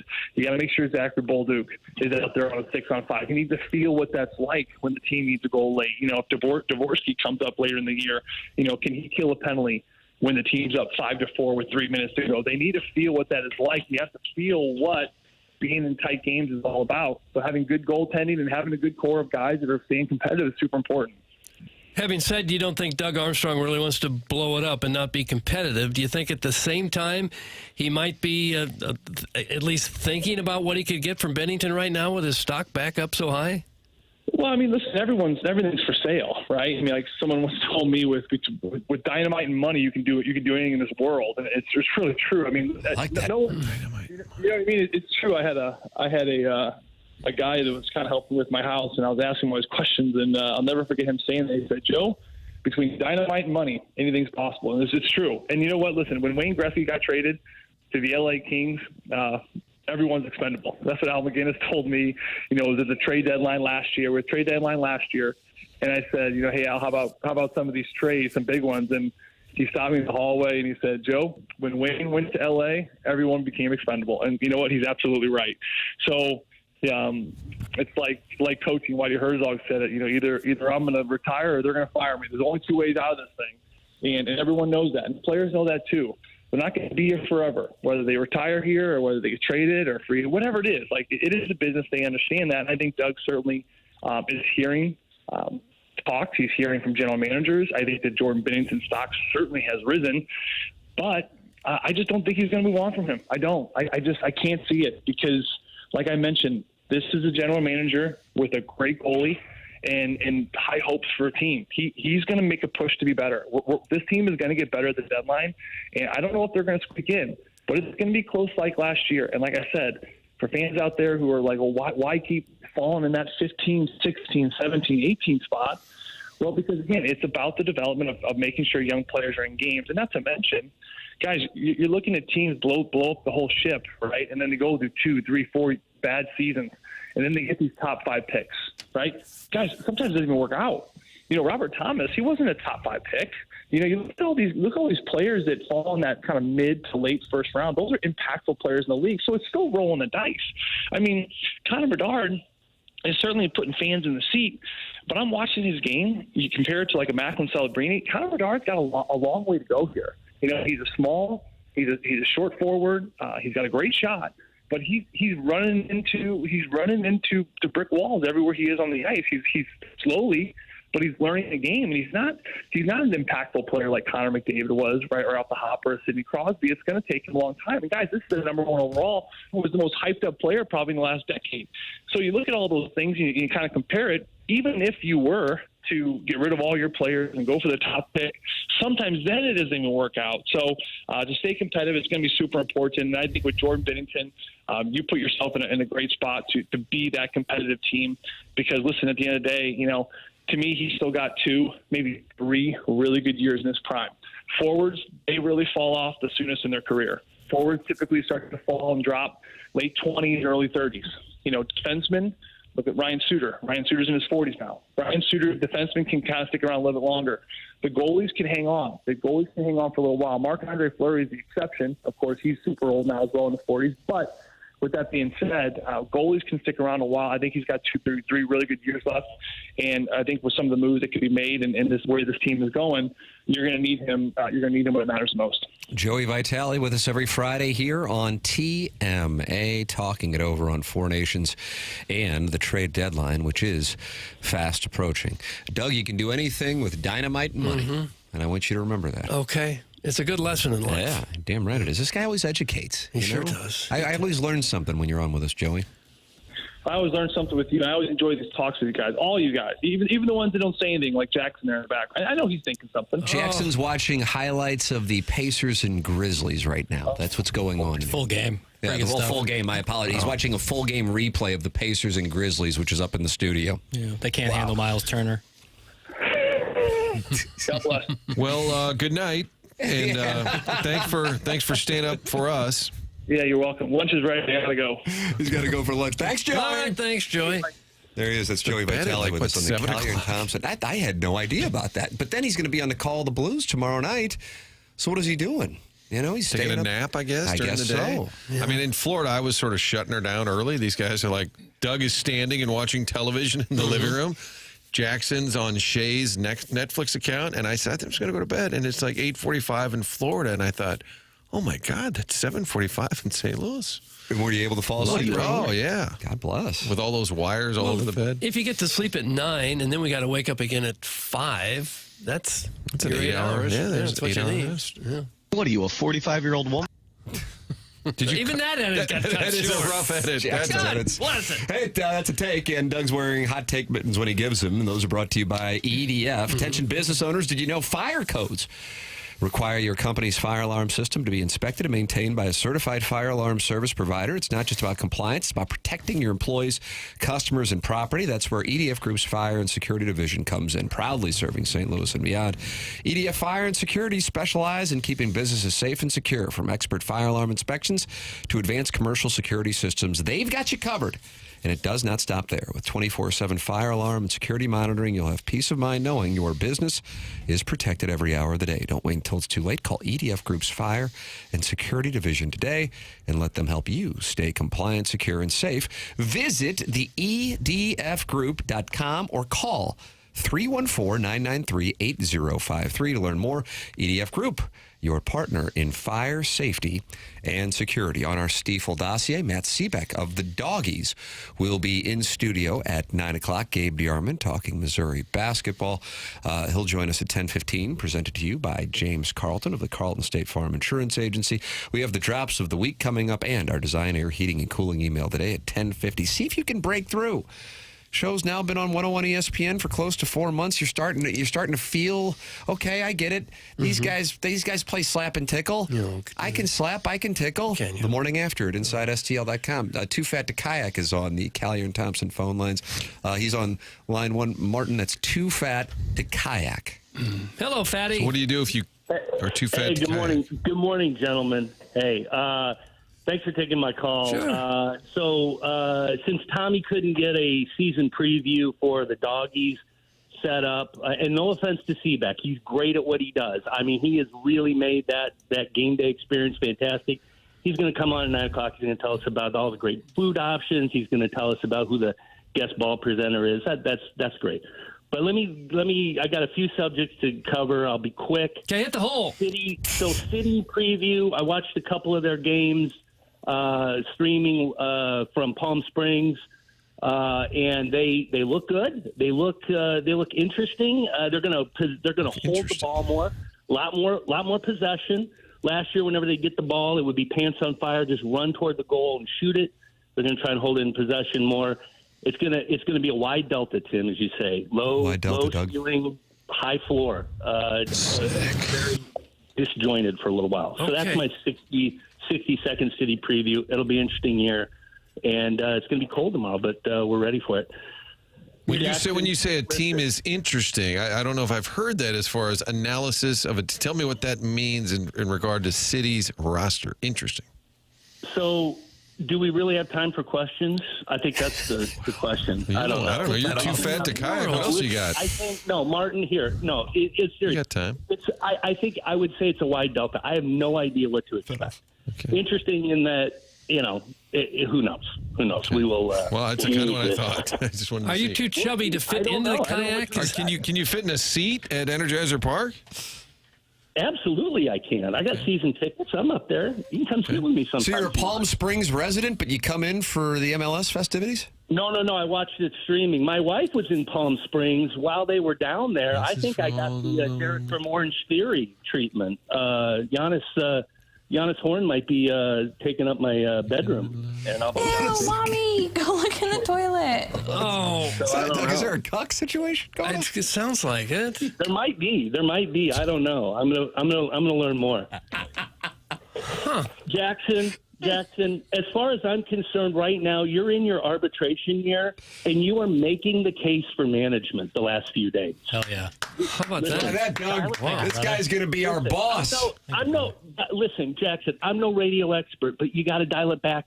Do what you do well. You play drops. See, I think when he said you're making the case for management, he was saying as a player you're failing. Oh, like you're going to lose I thought you were giving him a compliment. In his arbitration year, and he's just making the case for management. Oh, Jackson, that was not a compliment. So you're going to sit at the table, kind of like Brendan Donovan, and get denied. Okay, we've been here a long time. We good? Exactly. Thank you, Mo. Thank you. Exactly. I mean, Maybe and listen, too fat to hit based on what you said today, Jackson, I mean, the Inuit would be the sickest people on the face of the earth. You know, I think you understand. You're play drops, you'll do well. And like the last item. All right, let's just start playing drops right now. You kind of sound like Hadley. All right, we got play the drops. Play the drops. Play the hits. Play the hits. Doug, Okay. your advice about CPAPs has changed my life. And I got to tell you, you just got done talking about how Doug was up until 9 o'clock, 10 o'clock, whatever, full of energy. That's me. It has been fantastic. Really? But listen, good CPAP management involves regular cleaning, as I'm learning. Mm-hmm. Doug, I think you and I should get together once a week and have like a little cleaning session for our CPAPs. That'd be fun. We can soak each other's hoses in some warm soap. Okay, all right, that's enough. Get this mother. Come on, get deal. It's been enough. Doug, I'm glad you're open to it. I'm glad you're at least open to it. Well, keep an open mind. I'll try. I'm not soaking anyone's hose. With that, I'm going to drink bleach. And there you go. It's been suggested. Okay. All right. We'll see you, Patty. Thank you, Martin. It's too fat to kayak. With the rare combination call referencing both CBEC and CPAP. Yeah, it's all nice. in the same call. Guys, a YouTube ad just interrupted this guy. Thank God. And I did not hit skip. That's from Ty in the YouTube chat. And then there were many, many unhappy texts in the Air Comfort Service text line. Bleach already. Jesus. That's from the 314. Go flip your kayak in the Mississippi and drown. No. That's from Steve Klein's Dirty Hat. Loomster loved it. He said, great call. Sink faster. I find myself rooting for the kayak. That's from Shooter McGavin. And then the self-made stay-at-home Ledoux mom says, I'm going to end this fatty. So she wasn't happy with the call. By denying him his monogram. And then David Klein of Hedonism, he toured with the Cranberries after the passing of Dolores O'Riordan. And he texted in, this guy sucks. That's from David Klein of Hedonism. Klein. So unfortunately, Doug, sometimes we'll go to the phone lines and they are not well received by audience members. I'm not sure we've had many callers that have been well received. Do we have a single caller that gets positive remarks? Caller Adam is considered the greatest of all time. I don't know about that. Frequently suspended. Well, Tim, you're doing a great job. See there. He was giving us a breakdown of CIty SC, and I thought, I'm all in. What do you got? And he said, they look interesting. I kind of wanted to know more, and I don't think there was more. They're going to hold on to possession more this time. Instead of giving it away? Didn't think about that before. That was the style. They give the other team the ball, right? Which is kind of what my basketball team does. We just give the other team the ball. How's that working? Well, the Dean of DePere is not sporting a good record. You don't have the balls to answer whether or not you think Jeff Fisher should come back or not. See? You don't have that. What about the move yesterday, Jackson? What's that? Oh, God. You had your head under the hood there for something. What were you fixing? What did I think about the move? The move. Yesterday. The doggies. The doggies move. The Vasilev move yesterday. Mm-hmm. Reunited with BC. I was kind of in a news desert for a little bit there, so maybe desert. Well, after the Wemby news, I was kind of taken aback. When I saw that. Wemby shut it down for the year, but Indiana Vasilev. They moved him. Mm-hmm. That stinks. He was really good. How about that? And he's really I got to say, big personality. It's a media loss. Okay. It's like when Ernie Conwell left. Oh, yeah, we liked Ernie Conwell. See? There you go. Joe Kelly. Joe Kelly. Yeah, we liked him too. So, yeah, he is reunited. Peaches and Herb, 78? I don't know. If it's before 82, I can't do it. Reunited. And it feels so good. You know, Bradley Cornell still lives here. I believe in the greater Kirkwood area. Even though he was fired last summer, he said he plans on living here long term. Which, if you think about it, you're a coach. You're probably going to get fired again in a year or two. You need a home base. Said he absolutely loves it here. So he got fired, stuck around. That's a nice little feather in our cap. Yeah. Mr. Martin, I hope this finds you well. That was the Sharon and Clayton of callers. Terrible. Any hoodles, I'd like to slather that David Klein of hedonism in gravy and yum, yum, yum, yum, yum. Hashtag free perk. Gosh. Hashtag heel Tim. That's from Brian Henson. He'll be covering the Colts. That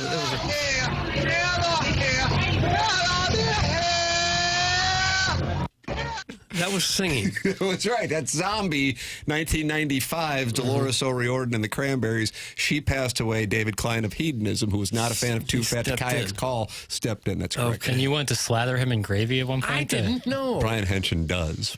I thought, didn't you, if the plane crashed or something, you'd eat him first? We had that thought. What happened if we were all in a plane and it crashed in the mountains somewhere and we ran out of food? What would we do? And we decided we'd slather David. Wow. How slow was that sports day? Big day. That was the Caesar as tourist era. Ladies and gentlemen, we welcome you to email into the program the morning after at InsideSTL.com for our design, air, heating, and cooling email of the day. Watch the show with 286 other friends at YouTube.com/TMASTL. The cameras provided by Air Alliance Team. Text in 314-399-9646, and you can call in just like Too Fat to Kayak did. Should win an award for the call from my standpoint. 314-974-0101. The Stiefel dossier has Matt Seebeck of CIty SC coming in. Gabe DeArmond at 10:15. Tim McKernan, Doug Vaughn, Martin Kilcoyne, Jackson Burkett, Chairman Kurt with you. This is TMA, presented to you by Brown & Crouppen on 101 ESPN.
Hi, Martin. You think that call was so great by Too Fat to Kayak that Tim just up and left? Thought we couldn't possibly top that? That was a shorter break than anticipated. So just kind of took a hike? I hope he didn't tender his resignation over it. Over the call? Yeah. Tim was just stunned by Too Fat to Kayak's contribution. He said, I got to get out of here. I can't be a part of this. Some of our guests from City are here. Yeah. And they were debating whether or not to come back. Mark is here waiting for Matt. And so I was like, you're welcome to come in. Oh, sure. But he was going to wait for Matt. The great Mark Abel. That's right. Who is the head of communications for City SC. They've got Colorado. That's a Kroenke vehicle tomorrow night. Wonder if there'll be any chance about Stan. You think Stan will be in town, do a press conference? No. I got to do something here. I'm not going to feel good about this. Uh-oh. And I had to do it last night at the MAC. I had to give Demoff just a hint of credit. Oh, my goodness. The Lombardi Trophy was at the event last night, which is great. The actual Super Bowl trophy they were handed in Atlanta 25 years ago. Mike O'Keefe works for the L.A. Rams, but he's a St. Louis guy, worked for them in corporate sales, and he moved to L.A. because it was a great opportunity. Buddies with Chris Sloan, works out there in L.A., but he brought the trophy to the event last night. Vermeil, Falk, Timmerman, Mike Jones, Andy McCullum. It was a great night. And at the end, we said, by the way, the trophy's here. And then people were taking pictures with it. Mike told me, he said, they've re-engraved it because it just said Super Bowl 34. He said Demoff had them engrave it, St. Louis Rams, on the trophy because L.A. now has their own, having won a couple of years ago. So that was a tip of the cap, I guess, by K-Dot to St. Louis. He goes by K-Dot, too? Yeah. I might have a diss track I'm working on about Demoff. You're right. That he's not like us. There is no secret plan. There was a secret plan. Anyway, they have updated the trophy to say St. Louis Rams. So we did have a team, even though the NFL pretends like St. Louis doesn't even exist. So nice of them to ship the trophy here. So we'll maybe K-Dot will be there. He oversees the Nuggets, the Lanch, and all of that. But anyway, Kroenke's soccer squad here tomorrow night. Doug, to kick off the season at Energizer Park. It's going to be a chilly night, but I bet the place is packed. Oh, yeah. Sold out, I'm sure. We're getting so many texts on this, and I don't really know. I'm surprised by the level of interest in this story. Have you seen it? You know what I'm going? Why is this audience so upset? I have no idea. The Yankees amending their long-standing facial grooming policy has received about 100 texts in the Air Comfort Service text inbox today, so I'll talk about it. The Yankees have amended their long-standing facial grooming policy with managing general partner Hal Steinbrenner announcing this morning that players and coaches will be permitted to have well-groomed beards moving forward. No longer will new acquisitions be required to shave facial hair upon arrival. Devin Williams was one recent example after being acquired from the Brewers in December. The right-handed closer said he hadn't been clean-shaven for about 6 years and hoped to keep his beard as long as I can, he said.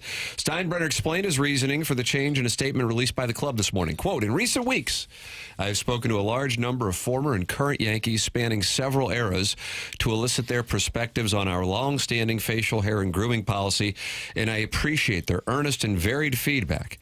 These most recent conversations are an extension of ongoing internal dialogue that date back several years. Ultimately, the final decision rests with me, and after great consideration, we will be amending our expectations to allow our players and uniform personnel to have well-groomed beards moving forward. It is the appropriate time to move beyond the familiar comfort of our former policy. How about that?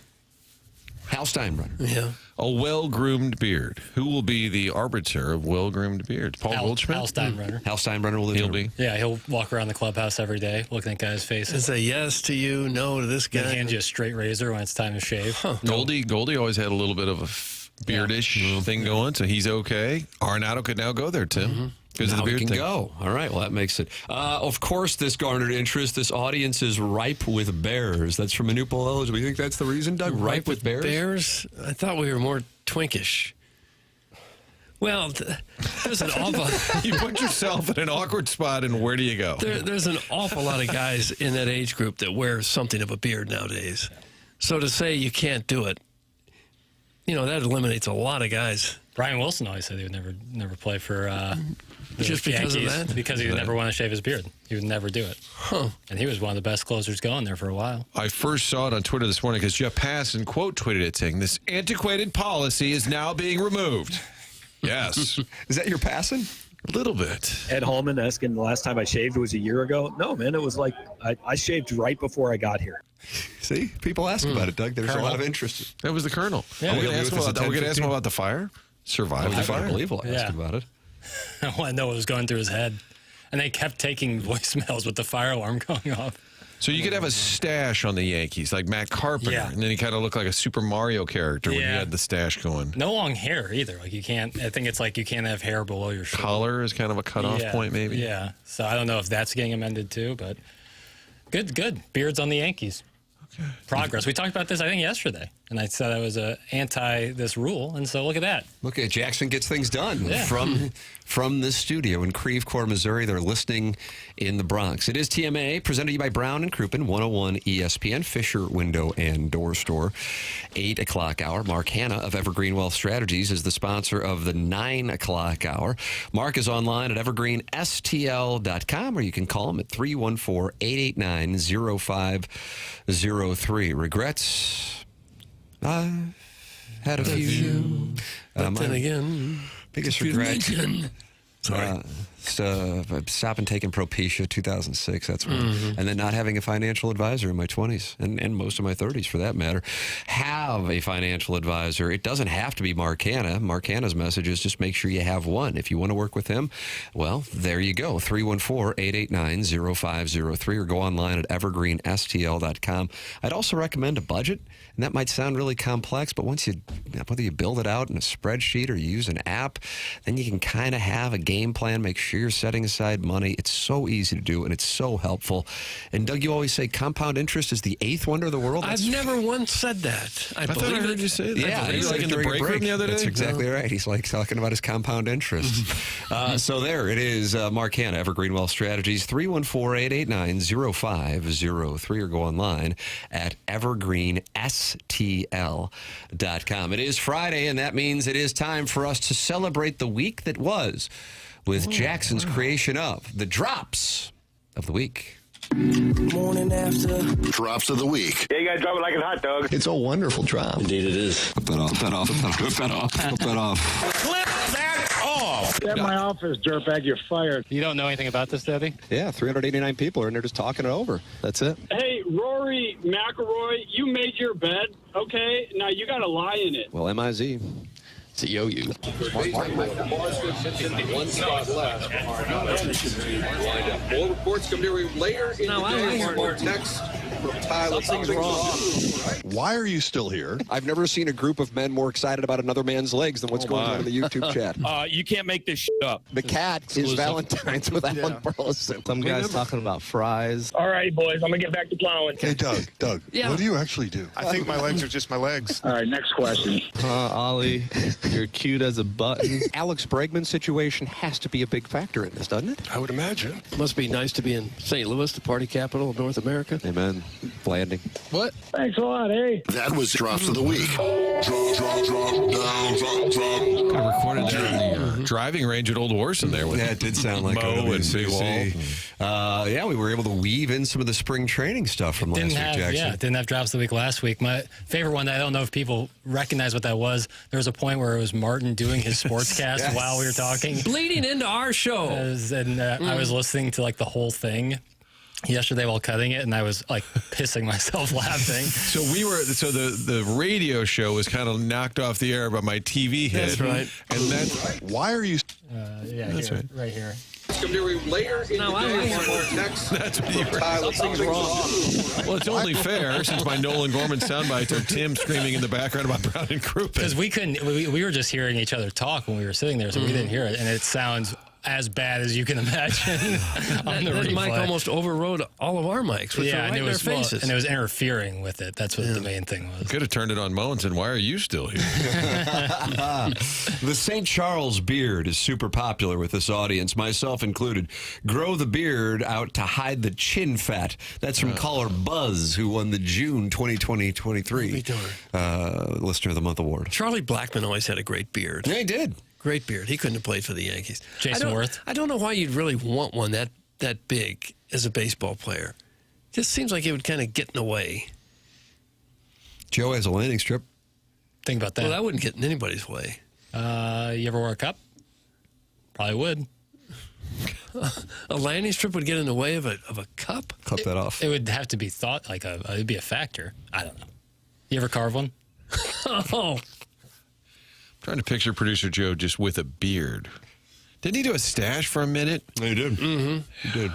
But the landing strip is his signature. He had long hair when I saw him one time. Self-made stay-at-home Ledoux mom and her monogramming business says nobody from St. Charles is clean-shaven. Is that correct? There's got to be somebody. That can't be true.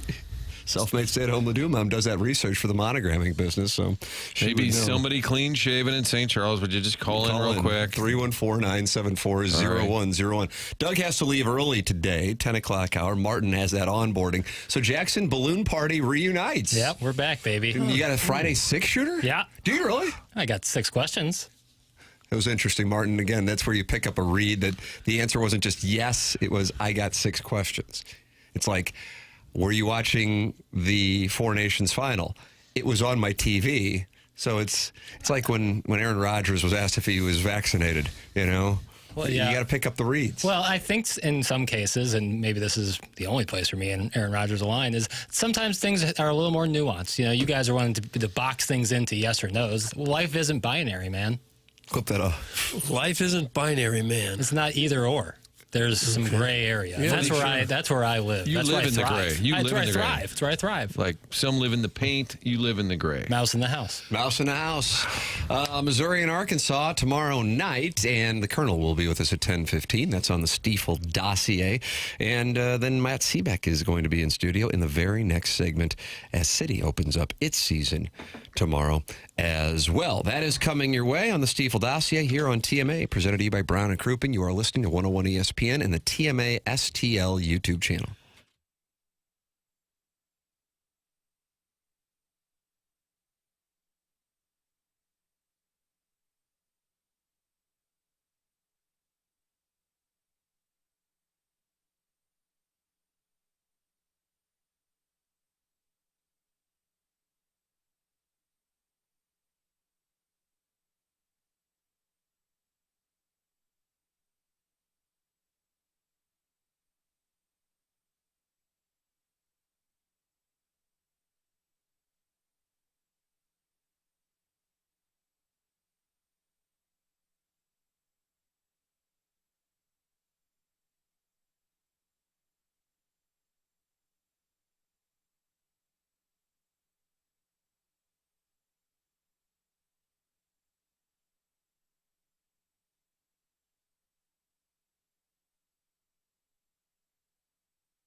This is Action Jackson with a Sports Center update brought to you by Saliga Heating and Cooling. Spurs center Victor Wembanyama will be out for the remainder of the season as being diagnosed with a blood clot in his right shoulder. The team announced Thursday. That was another Sports Center update brought to you by Saliga Heating and Cooling, an independent American Standard heating and air conditioning dealer.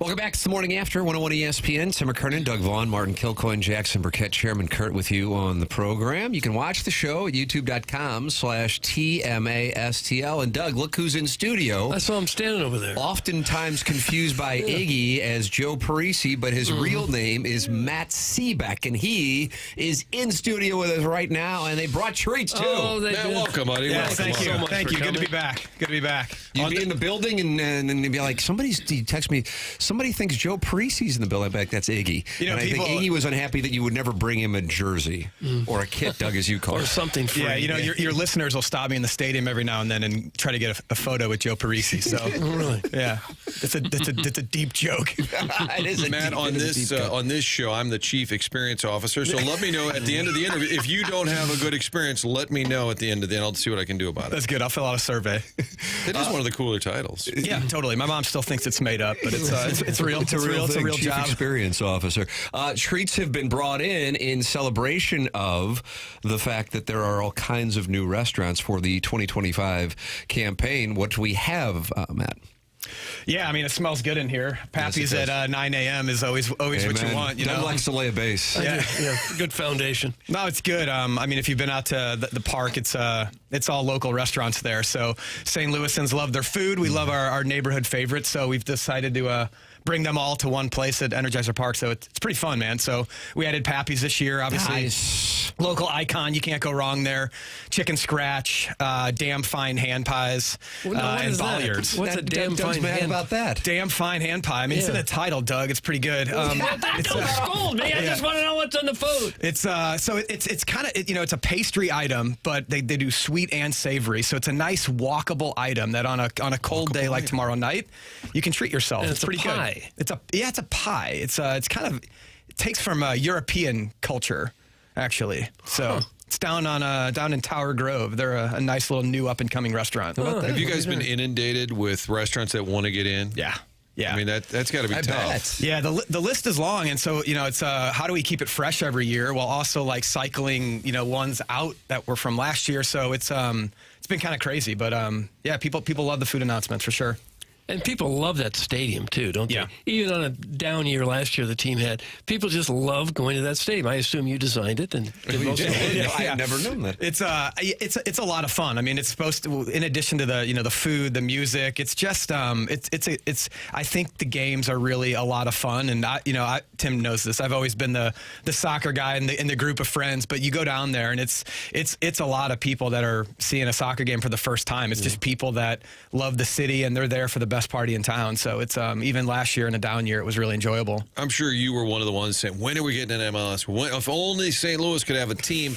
Has it exceeded expectations, though, for you in terms of how you thought it would take hold? Yeah, definitely. I mean, because you all know the soccer guys, and there's a good history here. But I think it is it's from the beginning having the club and the brand stand for something a little bit more. It's in the community. It attaches itself to food and entertainment. So I do think it's caught the attention of a lot of casuals in ways that we never expected. So I think that's the surprising part. Is just I think the energy and momentum behind this team is probably what most franchises would experience in year 5 or 6. We're in year 3 now, so I think we're a little ahead of the curve. Matt Seebeck's in studio with us, Chief Experience Officer for CIty SC. So I've got 2 questions comparing and contrasting other MLS teams. I'm truly curious.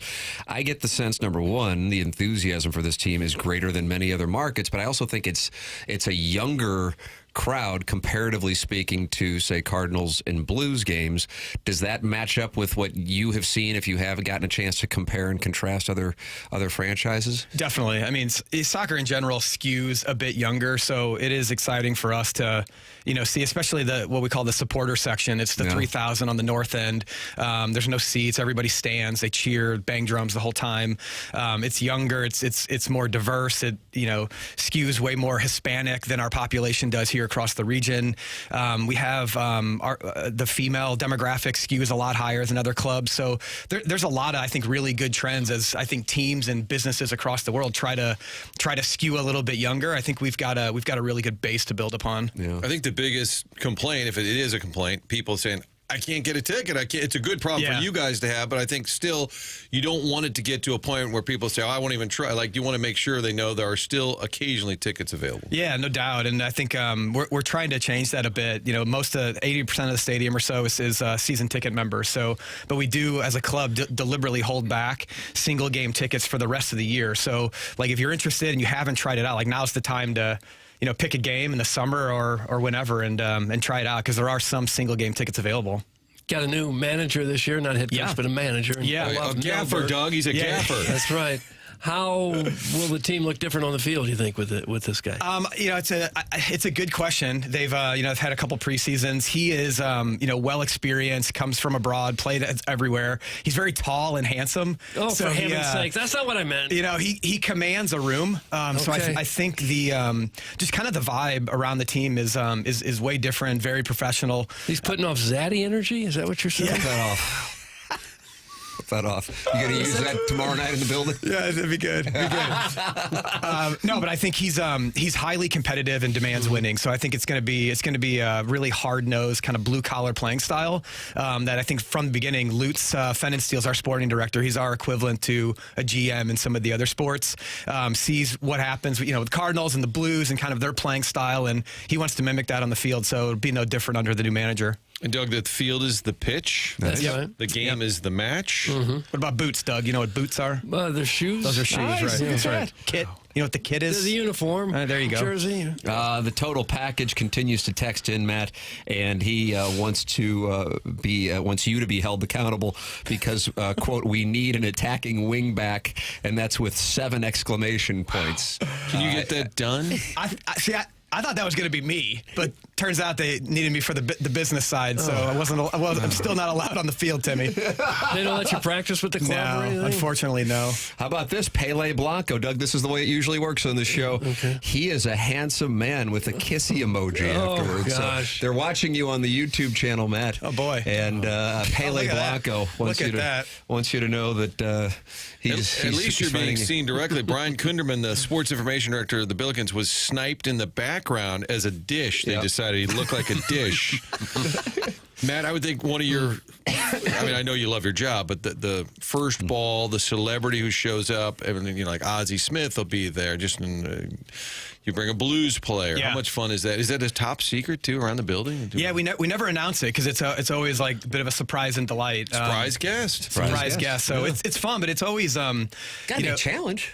It's a challenge because you think of our celebrities in town are the athletes really, and so with their competing schedules with Cardinals, Blues, people out of town, and even whether it's Jon Hamm or the Hollywood stars, the chances of them being in town on a Saturday night when we have a game, like it's hard to align schedules. So but from we've had Nelly and Ozzy, as you mentioned, but we've had Daryl Duran and some old soccer legends that people know. It's always a bit of a surprise for which ones are going to get the crowd fired up. So, and I think those people, a lot of them, other than Daryl Duran, a lot of them may not know what they're stepping into. Yeah. I would think the reaction is also kind of cool, like Jackie Joyner-Kersee, kind of in that environment, not knowing what it like.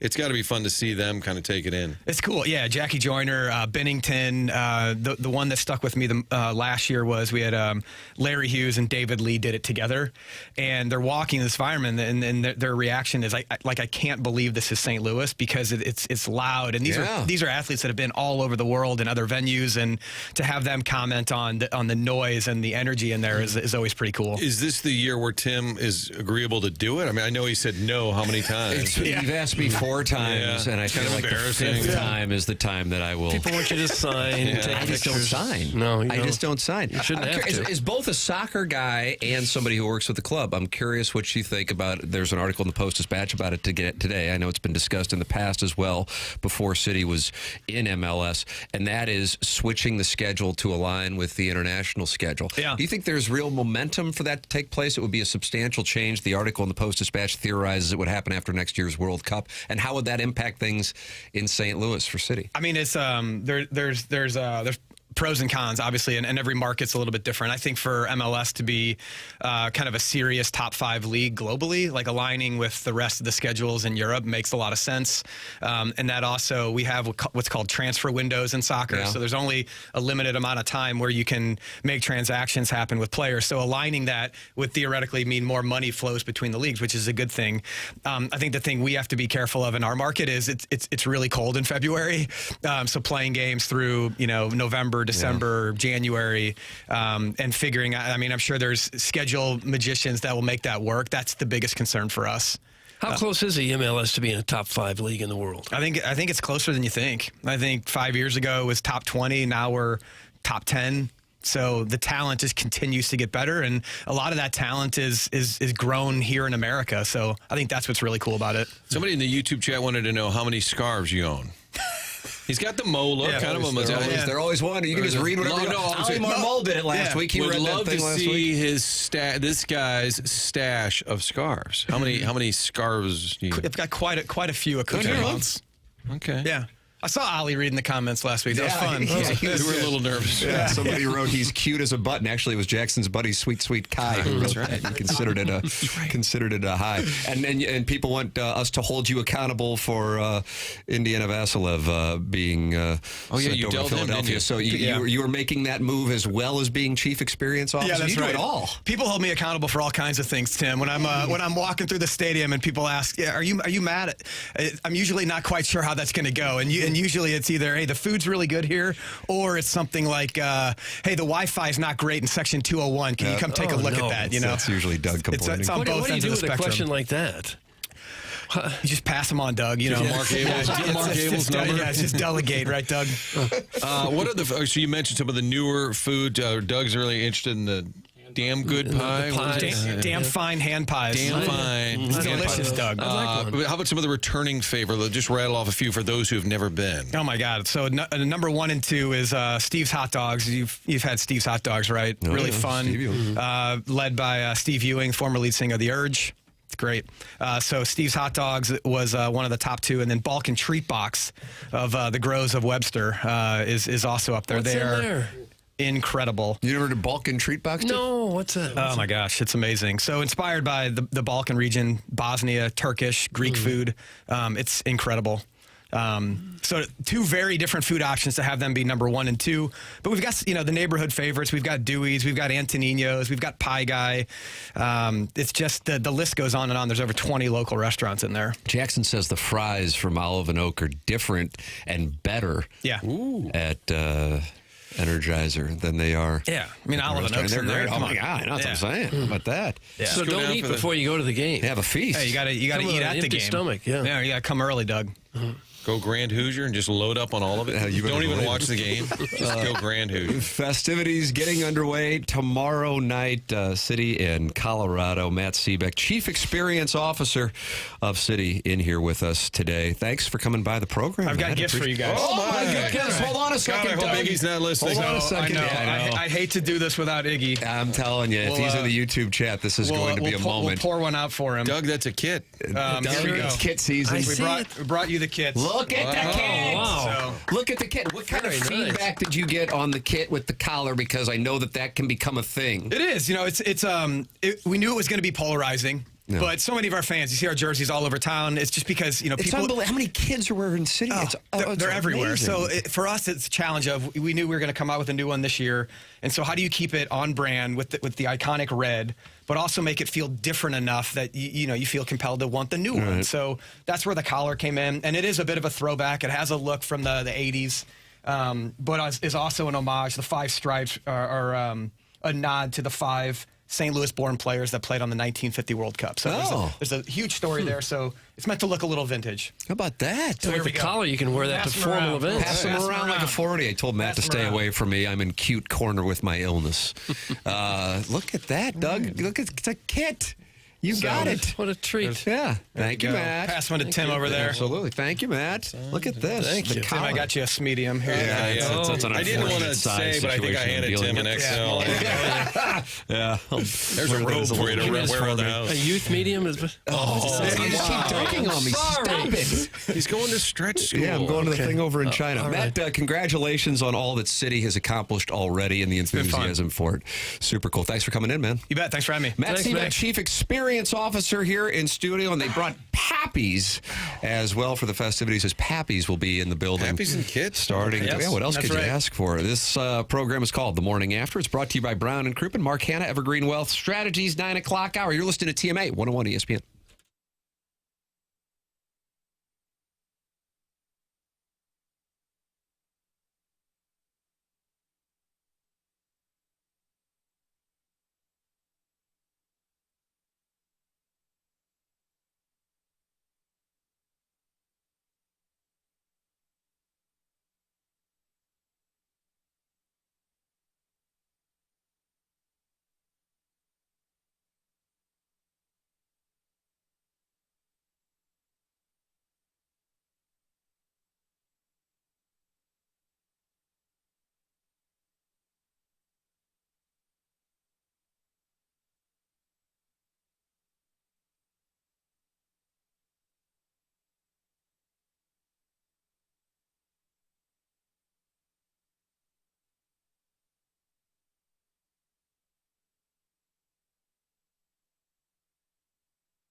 Is this Boys to Men on Bended Knee? That's right. Are you apologizing to your lady friend for your behavior during the Missouri-Alabama game? No, I just thought Boys to Men. It felt right on a Friday. Huh. You love Boys to Men? I mean, you were. Those. Yeah, Doug, do you want to do your Mount Rushmore of Boys to Men songs? Well, I'd say their 4 biggest hits would probably be it. I guess End of the Road is George Washington. I feel like Motown Philly's Abraham Lincoln. So hard to say goodbye. Is Jefferson? Are you crying? Yeah, I'm getting emotional. It's Boys to Men. It's naturally get a little bit emotional. I enjoy On Bended Knee. This is a breaking ball for people. Water Runs Dry. I love the percussion. Is that a snare drum in Water Runs Dry? I don't know. Don't remember it. There's your Mount Rushmore. What's on your itinerary this weekend? For me, probably not much today. Probably a rest day.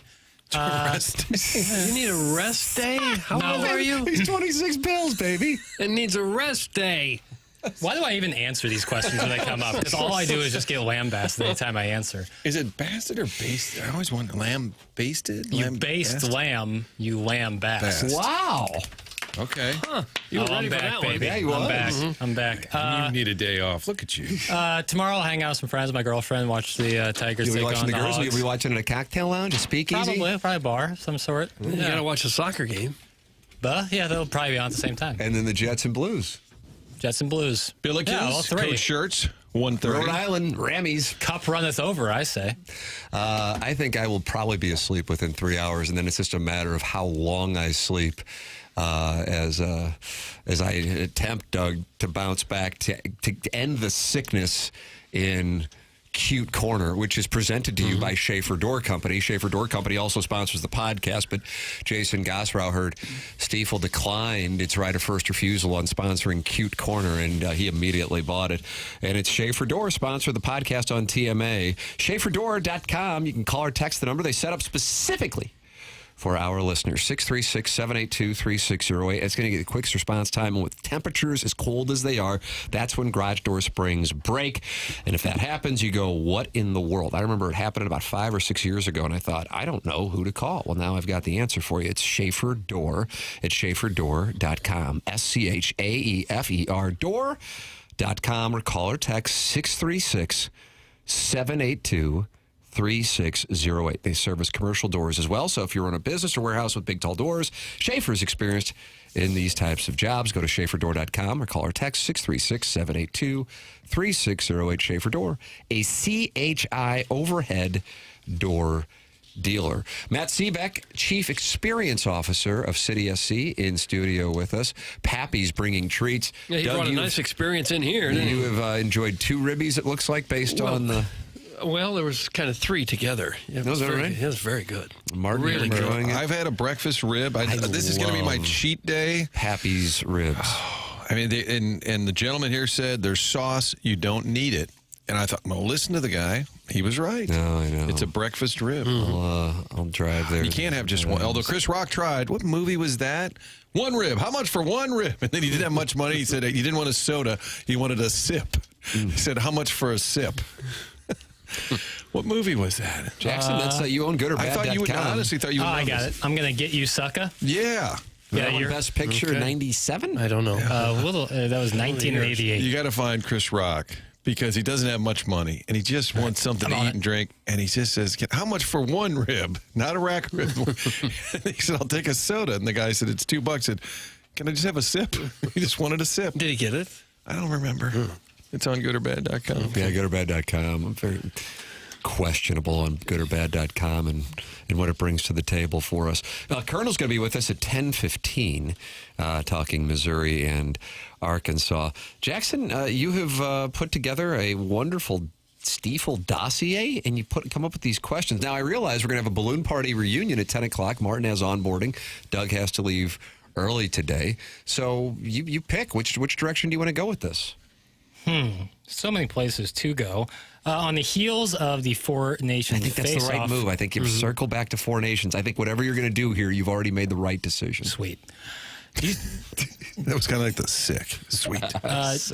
Do you think we need more international competition in sports, or do you think doing it too often takes away from some of the allure of the international competition? I was listening to Scott Van Pelt's podcast en route to the station this morning.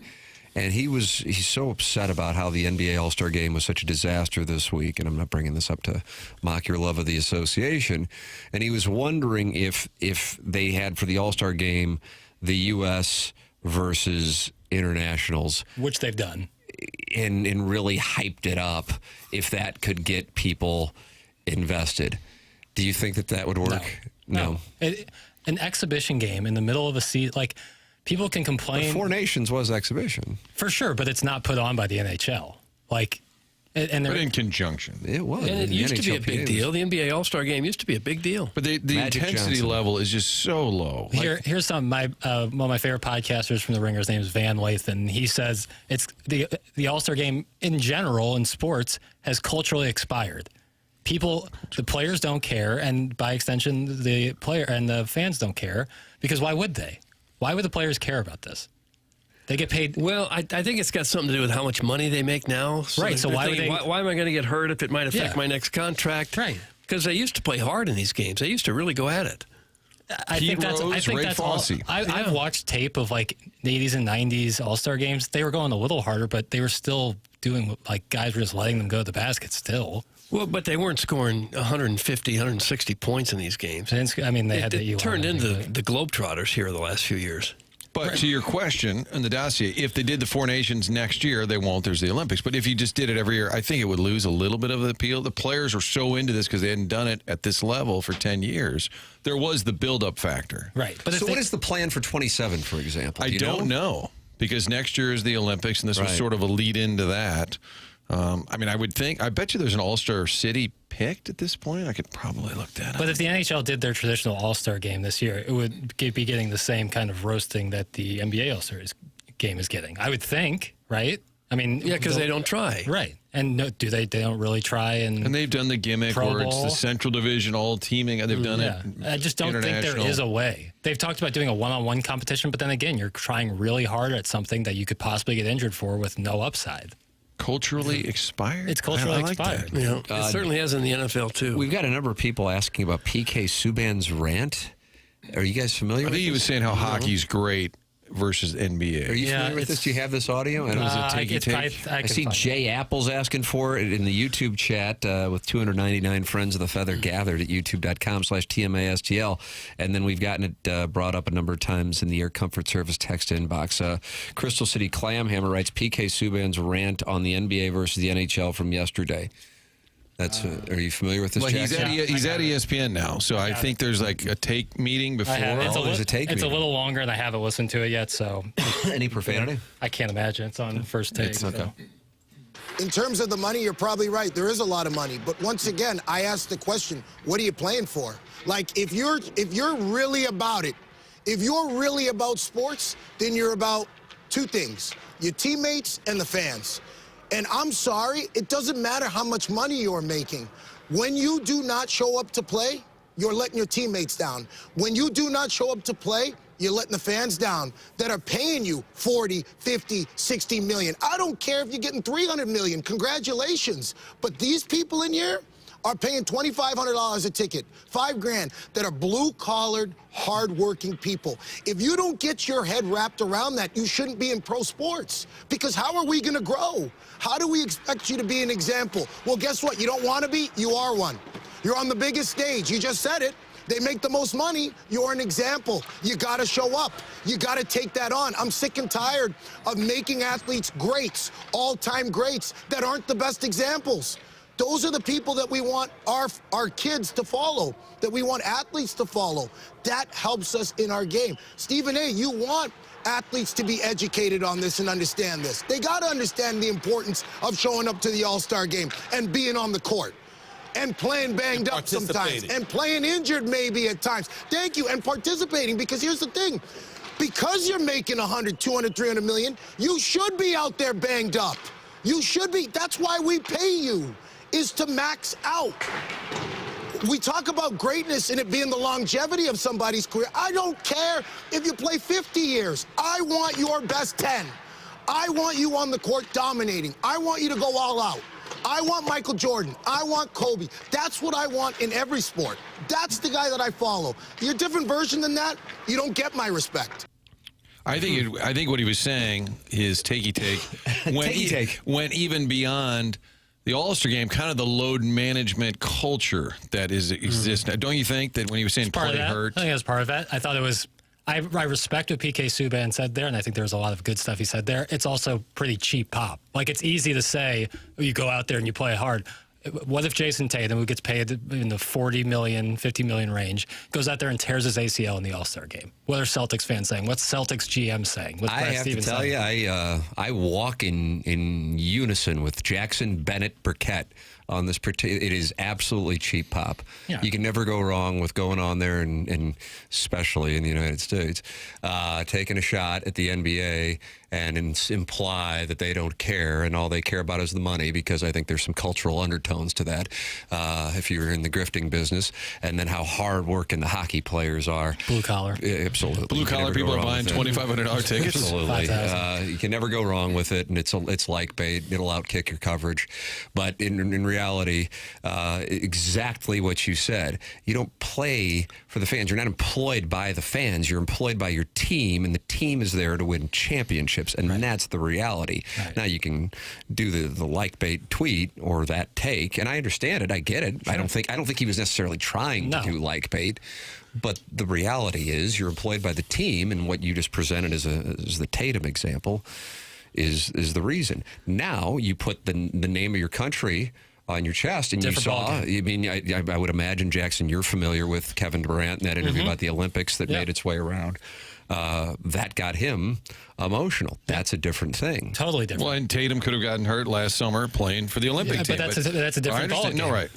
When you put Team USA, and I give all respect to hockey for the Fortnite, they knocked it out of the park with that, from a business standpoint, an entertainment standpoint. The NHL did an outstanding job with that. It's not apples to apples with the NBA. You can't, the world, USA versus the world, it doesn't have the same impact. World across your chest isn't the same as your country across the chest, like it was in the Olympics last year, which was awesome. People quick to forget. Yeah, I just think it's easy thing to say, but also these players, like there's like, oh, you're getting paid all this money, like it's like charity. They're being paid what they're worth. You know, they're being paid because that's what they're worth. Look at that capitalist over there, Doug. How about that? Capitalist Jackie Papers. There is an element of it where without the fan, you got nothing. You don't have a league. Sure. If you're just playing pickup basketball in a church gym with these same players, you're not going to make any money at all. No doubt, but they play hard on the 82 regular season games that are scheduled. Yeah, when they're not out with load management. Yeah, unless they sit out. I think the teams. Those are doing load management. I know, but I think he was, I think he was kind of touching on that culture right now in the NBA where they sit out a lot. I think he was started with the whole All-Star thing, and it's not apples to apples. But it does suck that there's a lot of load management going on. Well, they've also put rules in place to curtail that to a certain extent. Yes, and it got out of hand. And much like the NBA All-Star Game, it's always going to be kind of half-assed. I think the care factor just got so extreme, like they wouldn't even like put their hand up. I mean, they made it into I'm not defending the NBA I think the All-Star players made it into a farce. It would always be an exhibition. It's awful. I'm not going to defend it. It became a farce. But it's not for basketball fans. It's for kids and corporate sponsors and this, that, and the other. That's a lie, Jack. You know damn well NBA players hardly ever try. That's from Droid Effects. That's just like that's from someone who's like haven't watched a basketball game in 20 years. Like the whole thing where they don't try. Yes, there's obviously moments you can pull clips where guys don't really try that hard. They're playing way too many games for way too long. So 40 minutes, 82 games is crazy. Would you like them just to cancel the All-Star Game? Say it was a good idea on its day. Put it at the end of the year like the Pro Bowl. Like bury it like the Pro Bowl does. Like no one cares about the Pro Bowls, so they know that. You'd never get the players to play at the end of the year. Right, after the playoffs are done? No, I'm talking like I don't even know when you could do it. I don't know. So many teams are in the playoffs. So all the All-Stars will be in the playoffs. No, I got like if they took like a couple days before the championship, but that would be lame too. I don't think, like I said, like I shut up Van Lathan again. I think it's culturally expired. I think All-Star games across sports have culturally expired. They used to Even be one the baseball thing. One. Baseball's a little different because like the likelihood of you getting hurt. It's not. There's no like contact. So why did they used to play hard, but they don't now? Why did they used to play hard? Used to play hard in the All-Star games. That's a fair question. I think, again, there's a little bit of romanticizing the past about how hard they played in former All-Star games. Pro Bowls, a little different. Sean Taylor blew up that punter the one time in the Pro Bowl. But, yeah, I don't know. I can't speak to that. I wasn't really alive. One of my theories, I'm speaking specifically to baseball because I didn't care about the NHL, NBA, or NFL games when I was a kid. But baseball, I absolutely did. I loved it. Couldn't wait for it. And now I don't care, and I haven't cared, probably going back to the 1990s, early 2000s. And one of the reasons, I think, is you used to never see these players, and now they're all over the place bouncing between teams and therefore leagues. So I think that factors into it. And I also think when I say you never see these players, games weren't really on television. And so this was the chance to see them. And so whether it be culturally expired or technology playing a role in it, and certainly free agency, I think that has played a role in its diminished interest. Yeah. And I think, and then you're for baseball, I can't speak to that. Talking about baseball, there's the other side, or they're like a solution, like baseball used to do, where it had huge stakes. The winner of the All-Star game gets home field advantage for the World Series. That's crazy, but if you want people to play hard, something like that. But again, that is pragmatically stupid to have an exhibition game be so important like that. So it's you're really in between a rock and a hard place, because you got to put stakes on it outside of money. These guys have enough money. Yeah, well, I guess you may as well just cancel it. Well, they got too much money wrapped up into it at the moment. I don't know if that's going to be there in 5 years. They don't even get big names in the dunk contest. That's the most confusing thing to me. Max McClung is what, like a G or D League guy? He's won 3 dunk contests. I think he's played in 3 games. And nobody in America knows who that is. I mean, you used to have Dr. J. If you're a ball knower, you know a lot about Mac Don't say ball knower. Hoop mixtape and I said the majority of Americans, and they're not ball knowers, apparently. I do think they underestimate the importance of the fans, because the game is really about producing an entertainment product that the masses will enjoy. And when you start thinking that the masses don't count, it's all about us, I think that's dangerous territory there. But I think you're jumping to a big, saying that they don't care about the fans, I think is a... Well, if they're saying I'm not going to try very hard certain games because I might get hurt, I don't care about the 20,000 people that just paid, $500 to get in here, that's a dangerous thing to start doing. Right, but fans also care about championships, and you're putting yourself in the best position to win a championship, and that includes staying healthy. Yeah, well, I'm saying in any type of sporting venue, when you take the fans for granted, you're going to risk alienating your customer base. I agree with you. And you don't want to do that. I'm with you there. But I don't think I think fans are more upset that the game just sucks, as opposed to it not being. If it went away, I don't think fans would care. No, I agree with that. The Pro Bowl has gone away. They I didn't even notice. Yeah, because people weren't watching. Ladies and gentlemen, you're welcome to give your thoughts, and many are. 314-399-9646, Air Comfort Service text line. You can participate in the YouTube chat with Josh Martin, a guy named Jose, and Ryan Crawford, and John N., who says this, Doug, ball don't lie. You like that? Ball don't lie. God, I love a ball don't lie moment. Ladies and gentlemen, Dr. Brandon Pryor is a sponsor of this program. His business is 100 West Dental. And a lot of people go, I don't want to go to the dentist. I just don't want to deal with it. But bad dental health can impact the rest of your medical health, so don't take it for granted. No dental insurance, that's not a problem. The membership plan aids in the cost of dental work for those who don't have dental insurance. It's 100westdental.com, or you can call 636-585-0100.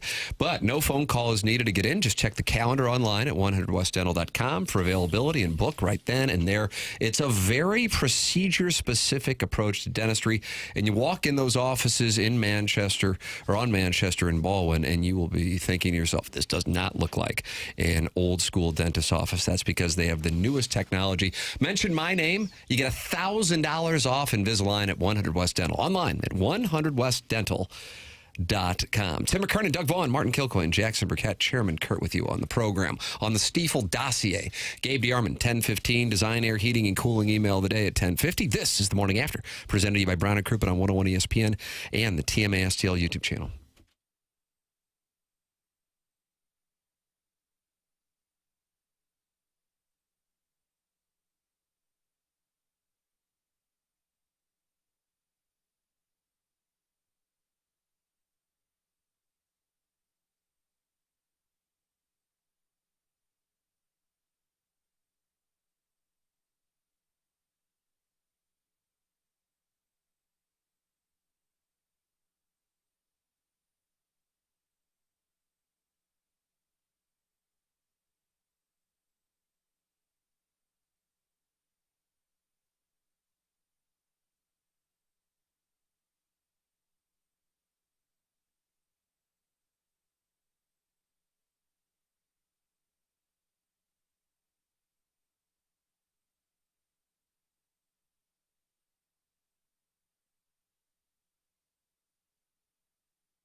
Is this a remix of Tom's Diner by Big remix. Suzanne Vega?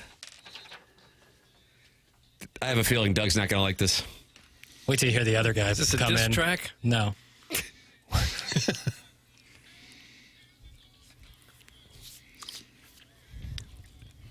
This is a big remix on the TikTok.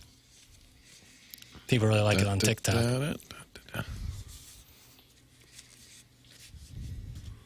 Kind of like it. I don't think anyone dislikes the song Tom's Diner.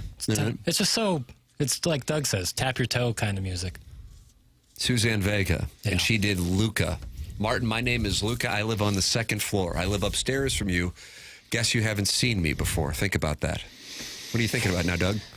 Well, what am I supposed to think about that? Okay, there's someone living above me. Mad about it. He's mad at Luca Luca. Brasi? He sleeps with the fishes. My name is Luca. I'm a little out of shape, and they traded me to LA. Right? There it is. It comes full circle to the association. Welcome back. It is the morning after 101 ESPN and youtube.com/TMA STL. Mark Hanna, sponsor of our 9 o'clock hour. Wonderful story. I love giving recommended reading to the audience. All right. Do you know where I'm going with this? It's a local story. No, I don't. I feel like Martin's live on this one. A recommended story. But now I'm sensing that he does not know what I'm talking about. Kind of a little bit of a rib coma. Oh, yeah. How many have you put down now? Well, I'm in with Doug. Like, one rib that you pick up actually has a couple of ribs to it, but I picked up 3 of those vehicles, and I think so. Technically, I think technically it's 6 ribs. Yeah, I think I'm there with you. Oh man, I gotta tell you, Crushed. I could eat 10 more. Pappy's ribs. I will try not. I'll try hard not to. Phenomenal. Jackson is already planning on taking them home. So. Yeah, take the whole tray, buddy. You do this with your kids, Tim. If there's like one cookie left, one donut, and you're like, everybody's had, and then you eat it, and then the kids go, oh, where did, and then you feel like the biggest fat ass in the world. Because you took it. So I'm not going to have any more ribs because I want you kids to enjoy Here, it. I'll move them out your way. And Jackson is moving them as they get closer to Jackson's home. Katie Wu with, like an oral history of the Nolan Arenado situation with the Cardinals, and it's really well done. It is super detailed, and that's at theathletic.com. Tip of the cap to Katie Wu, who you can hear throughout the week on 101 ESPN as she joins BK and Ferrario quite often. And I thought one of the best parts of the whole piece is that Arenado wasn't going to accept a trade just anywhere, and then it gets into the Astros situation, and that is where there became some tensions between Arenado and Mozeliak, but there also was confidence that he was going to wind up somewhere. And then optimism grew from Mozeliak throughout the week that a trade would be completed quickly. When St. Louis-based reporters asked during a media session if he was going to trade Arenado, the usually tight-lipped Mozeliak responded, "It is my intention to try." When the winter meetings concluded later that week, there was no obvious traction on the Arenado front. Behind the scenes, however, the foundation of a doomed trade was already taking place. The Cardinals and Astros had agreed on the framework of a deal, one in which Houston would pay most of Arenado's remaining salary. Per multiple sources familiar with the proposed deal, the Cardinals would pay roughly $15 million of Arenado's salary, around 25% of the remaining commitment over the next 3 years, well satisfying ownership's desire to decrease payroll. The Astros felt the need to make some financial concessions due to concerns over both payroll and the longevity of their farm system, but wanted to remain a postseason club. Houston was eager to bring in the 8-time All-Star, especially in the wake of trading Kyle Tucker, and probably losing Bregman. From Houston's perspective, Arenado was the ideal answer. Still an elite defensive third baseman, Arenado would theoretically replace Bregman for a much cheaper cost, who was due for a monumental raise in his first year of free agency. There was minimal concern over Arenado's offensive decline, with the belief that his pull power swing would match up ideally with the hitter-friendly dimensions of what was Minute Maid Park, and now it's Daikin Park? I don't know much about Dikes. Daikin Park. Both the Cardinals and Astros felt the trade would satisfy some of their most pressing needs, and both were pushing to complete it as soon as possible. All that remained was Arenado agreeing to it, something Mozeliak didn't envision being an issue. And that's when Arenado began having second thoughts about whether the Astros were a fit. Mozeliak gave him a weekend to decide, and by Monday, Arenado was still not sold. He didn't want to rule out the Astros for good, But he wanted more time to see how the market would play out and just how much Bregman's free agency was impacting it. He also didn't want to move his family, as a 2-year-old daughter and his wife, to have to adjust to another organization unless he was entirely sure of his decision. Both Mozeliak and Dana Brown of the Astros were growing antsy, but the Astros still believe Arenado would accept the trade. However, the following day, Arenado officially informed Mozeliak he would not waive his full no-trade clause to join Houston, at least not at the current time. He'd be open to conversations later in the offseason when more certainty about the Astros roster and his own market had been established. But Arenado also understood that Houston could pivot, which would essentially end chances of further negotiations later in the winter. And that's exactly what the Astros did, signing Christian Walker. And Mozeliak was called, quote, an angered Mozeliak, who was forced to go back to the drawing board and would later lament the timing of that Tucker trade. And that right there was the moment that Nolan Arenado went from going to Houston to, as it stands here on February 21st, staying in St. Louis. And it could cost you some money. Right? And those bets that you made? Oh, me? Oh, yeah. You're talking about the Cardinals. You. That's right. Doug's thinking it all goes back to you, Tim. Yeah. Good Good for you. That's the theme of the show. Tim-centric. Thank you. You gonna gong yourself? The only, I might. I think I should. I think the only part of the timeline that to me didn't align is that the Tucker deal happened while they had this Astros trade on the table. And I think the Cardinals thought, okay, we got a deal here. And then it wasn't agreed upon. And then Tucker happened. And then Arenado said no. That's my understanding, is that he was considering it, but when the Tucker trade happened, then he thought, well, I'm not going to go to another team that's dumping players. Otherwise, I think if Tucker doesn't get traded, I think Arenado says yes to Houston. And then I do think he felt he could just wait it out. And it was Katie Wu who reported it at the time, that he kind of wanted to see what other options there were. And then when the market dried up, I think, and that's why I asked, is it awkward? I've heard people poo-poo the awkward angle, and maybe they can get past it. They're all making money, and they're all business people. But I think there was some serious frustration. Like, hey, we got you a deal. You want it out. It worked for everybody. You turned it down. Your fault. I think there's a little bit of that sentiment. Now, they can all kiss and make up, and everything's fine. Yeah. But I think that backstory is still there. There's still a little underlying tension that I think Katie's getting into. And in the article also, it says that Mozeliak was so certain of moving Arenado and his desire and the organization's desire to do so that he started doing it before the season even ended last year. How about that? I guess they finished off the season in Colorado and San Francisco, and he was working on it there. So it's been a mission. He called it priorities 1, 2, and 3. And so when you aren't able to accomplish priorities 1, 2, and 3, that certainly is disappointing to the individual and the organization, and incredibly frustrating to the fans. We're currently in the midst of, we are spinning this into a good thing mode. Mm-hmm. Yeah, and I still go back to the premise from months ago that both sides would be good with it. You want to leave, we want you to leave. I think that was their mindset. Now you have to kind of put the best face on it you can, because it didn't work out. Yeah. And it played out a little bit publicly in terms of what you had hoped to do. But I think if he's on a lie detector, Arenado, he doesn't want to be here, but he didn't get to go to one of his preferred spots, so he's stuck. And I think he's also probably embarrassed that there wasn't a bigger market for him. I would be he's already a highly motivated player, but I would be a bit hurt that there really wasn't much of a market for my services. Well, there may still be. Sometimes things change in a hurry. Somebody gets hurt in spring training. Some young kid doesn't turn out to be the player they thought he was. Mozeliak's phone could ring at any time with another team saying, yeah, we've thought about this. We really do need Arenado. That could still happen. Tim, does it say at all what the return was supposed to be from Houston? That's from the 217. That's a good question. It sounds to me, if Houston was going to pick up, and I'm just doing some algebra here. If the Cardinals were only going to be on the hook for $15 million, the Rockies were already on the hook for $10 million, and the balance was $74 million, then Doug, the return was probably just Houston picking up $49 million. I wouldn't imagine they would have been getting too much in return if Houston was picking up 50 of the 74 remaining. Might throw in a low-end minor leaguer to make the Cardinals feel like they got something, some hope. And it doesn't matter for our discussion, but I am curious how he has $50 million deferred.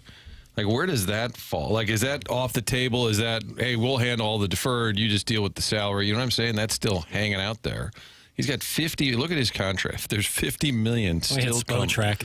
Oh, it's great. He's got 3 million, 3 million, 3 million, 2 million, 2 million, 5 million. Just laying around, Doug. Right. Just down the road. And we're worried about his feelings. We're just down the road. He'll get 50 mil in deferred money. But it sounds like Houston was the main team that was on Arenado's list, because otherwise you don't go down that road. What I understand is there were some teams who said, we'll pay all of the salary.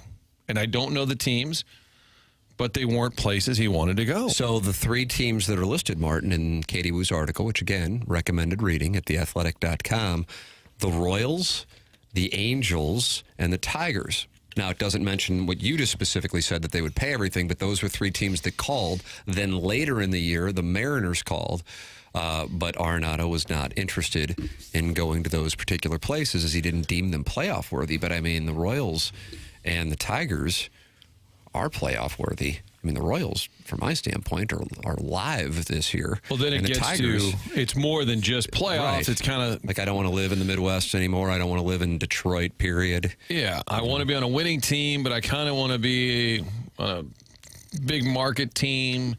And I think that's where some of the tension is. All right, we're trying to accommodate you, but you're trying to thread this needle where you only want to go to a couple of places. Well, it speaks to a player overvaluing his market.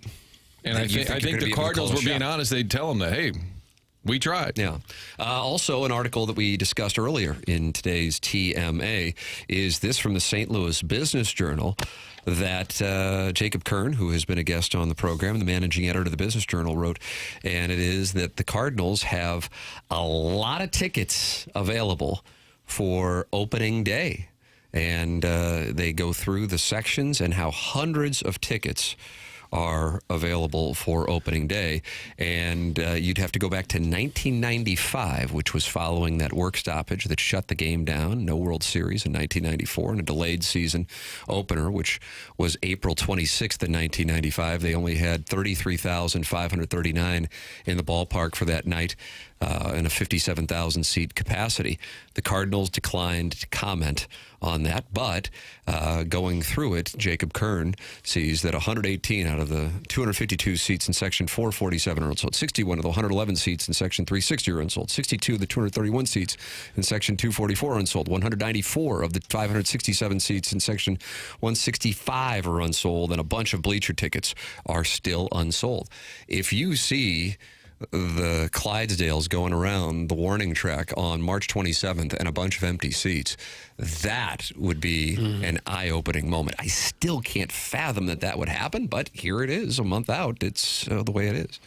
And those cheap tickets are typically on the secondary market when people are just looking to unload them. So we're not even in that phase. So it's not, unless the team says, all right, we'll knock down prices, which I don't think they would do. You're not going to see a bunch of people just scoop them up. Why not? It's only $10. These are still face value prices. Yeah. And if they're struggling to sell out opening night, you have to wonder how the rest of the season's going, ticket sales the rest of the year. Right. You would think must be dismal. Yeah. Season tickets, too. Yeah. So going to StubHub, just for the sake of it, again, this you can get from the Cardinals, is what the article in the Business Journal is talking about. You can get Section 434, row 10, $81. That is your least expensive ticket, but there are tickets available on the Cardinals website, and you do not need to go to the secondary market at this moment because thousands are available. I'm curious. I'll just do. I guess I'll do a Gallup poll. It's not really a Gallup. Quinnipiac? No. Are you less likely to go to opening day this year than you were just last year? And if so, why? And I'd be curious because oftentimes it's, in my mind, I'm thinking people are frustrated with the team. Sometimes on March 27th, you can have a rough weather situation. But the thing that has been really eye-opening for me, and maybe other people are going, how is this eye-opening? It's obvious, is that a lot of people just don't want to go downtown. They don't feel safe. They don't want to go downtown. And when they look at it and they go, well, there isn't a star player. The team is the only team in baseball that didn't spend $1 in the offseason to get better. Why would I invest dollars, emotion, and in some capacity, if you feel unsafe, safety risk, into a product that I don't believe is reciprocating my emotional and or financial investment? Therefore, my answer is no. I'm out. And opening day, they always jack up the parking prices, too. It'll be $50 to park close to the stadium. Because they usually have demand. But if you don't have the demand. No, that always hacked me off. If they don't care, why should we? That's from Lisa, who called in earlier on the program. Okay. Johnny Johnson said, we run a group outing with the Cardinals every year. They chose to raise ticket prices on us this year. Pretty tone deaf. If true, I would say it's your business. Do whatever you want. I would think it's probably a tough time. That's Johnny Johnson, the coach down there in Springfield. Yeah, he's a really good coach, dude. That guy's a legend. He's in all over the Springfield. place. Crime and team, not interested. I can watch from home. That's from the 314. We feel safe going to doggy games. That's from the Jerkwood from Kirkwood. They are the most arrogant and tone deaf ever. That is from Lisa. Most folks will show up if they can somehow stay in the weak division race, especially if the young guys produce. That's from the 314. Doug, the Youngry Birds. I don't mind that. The Youngry Birds. Well, I hope they get it together because it's going to be a long, long summer here if they're dreadful again. And the town's not interested. Well, I think even if they're 500, it's going to be. What if I'm playing good golf? Well, I don't care about that much either. It'll take the sting out of it for most of St. Louis. 500 will keep you in the race. I know, I'm saying, September. but I think 500 doesn't move the needle for a fan base that's either ticked off or apathetic. So even if they're not terrible, but they hover around 500, I think a lot of people are just checked out. I think that again, I really do think the plan was, but then it's kind of like the Red Sox thing. It's like, well, how did you not talk to people to know in advance that the plan was that a number of guys who are actually back this year would not be part of the team this year. And so you would just have this young group. They could market it that way. I think a lot of people would have been excited about it. But when they go, this is the same team minus Goldschmidt, Lynn, and Gibson, and that makes them not as good. And it's not like the young guys that are going to get the chance to play we haven't seen before. Most of them we've had a chance to see before.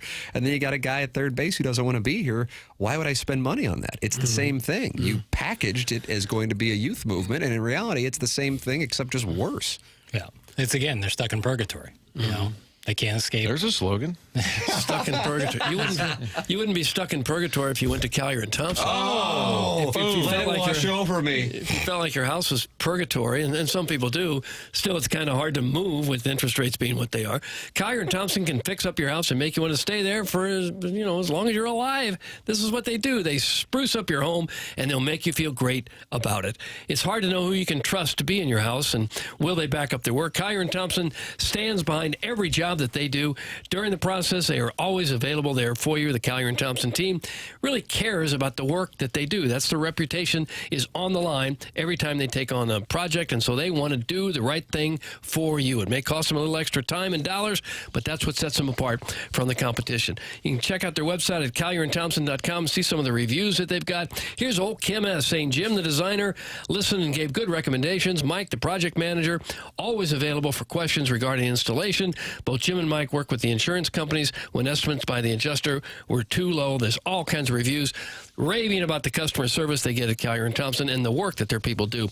Absolutely outstanding. Been in business since the 1950s, taking care of St. Louisans and their homes. That's Collier and Thompson on Manchester and Ballin, next to Uncle Bill's Pancake House. Collier and Thompson, come home to quality. Online at collierandthompson.com. Martin, do you have anything you need to tell the people about before you head on out? Yeah, I want to talk about Auto Loan Pro. You go to that website, you'll see friend of the show, Robert Thomas, when he's not walking his dog. He's on the website helping you learn more about the playbook that's attached. It's a free playbook, and Auto Loan Pro brings that to you so you understand how credit works. That way, you can understand what kind of car you can afford this time and maybe even next time. With little or more no money down, Auto Loan Pro is going to get you the very best rate possible. They work with over 50 different lenders. There's one thing you need to know. Financing a car, all you need to know, choose the Auto Loan Pro. It's a website. It's great. Autoloanpro.com. Find out where the cars are, what kind of cars, but also what you'll be paying and how it all works. The free playbook. See Robert Thomas, download the playbook, buy a car, do it all online. It's part of the Lita family, Autoloanpro.com. Both Doug and Martin have to take off. Doug, you have a personal event that you need to tend to. Martin has this onboarding process here at Hubbard. It is famous for being a 10-year process. Right. And some people never get it completed. They move on to another job before it's unbelievable. I saw Mark Close in there yesterday. He's still onboarding. I think Courtney and Riz will be there today. They're getting caught up. So Jackson and I have a balloon party reunion coming up in the 10 o'clock hour, along with the Colonel, who's brought to you by James Carlton. That's coming up. Then the Design, Air, Heating, and Cooling email today at 10:50. That's your Stiefel dossier. You boys have a wonderful weekend. And Jackson and I will be back for the 10 o'clock hour coming up next. This is TMA, presented to you by Brown and Crouppen on 101 ESPN.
This is Action Jackson with a Sports Center update driven by Johnny Londoff Chevrolet and Johnny Londoff Autoplex. Blues are back in action, taking on the Winnipeg Jets tomorrow evening. Pre-game at 5 p.m., puck drops at 6 p.m. That was another Sports Center update driven by Johnny Londoff Chevrolet and Johnny Londoff Autoplex. See them at Londoff.com. Chevy, together we drive. Are you kidding me?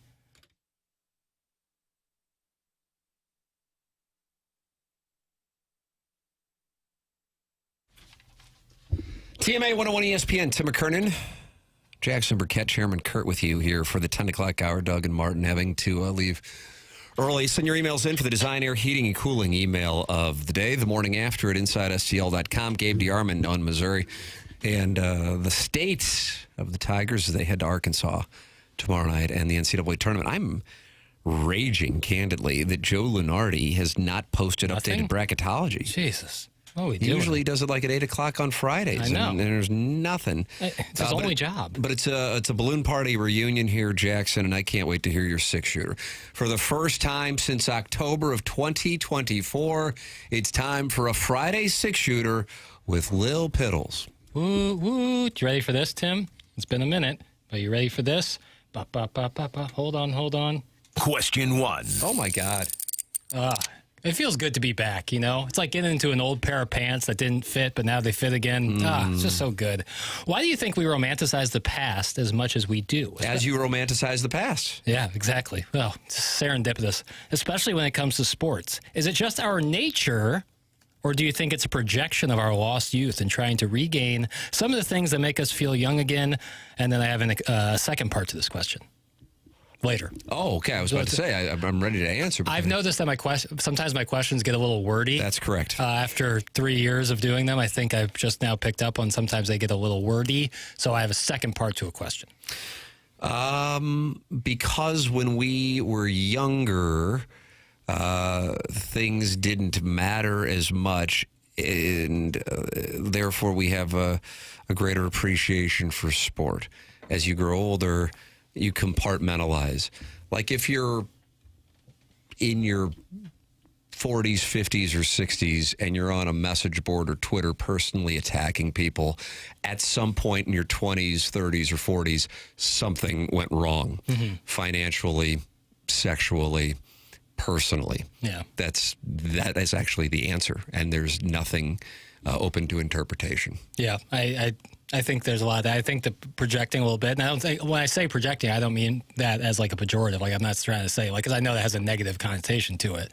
But I just think it's kind of part of our nature is, like you said, like things were easier, life was less responsibility, therefore you look back on it with fondness. And so the things that you once were and they're not now is more probably an internal thing than an external thing. But it's hard to kind of wrap your head around that. And so I think... What's the second part? All right, so the second part's a little more detailed, Tim, and I'm glad you asked about the second part. Yes. When examining sports, there has been a definitive shift in strategy in baseball teams swing for the fences. Here's a little stat for you, Tim. In 2005, 30 teams hit .250 or better. In 2025, only 6 teams hit above that mark.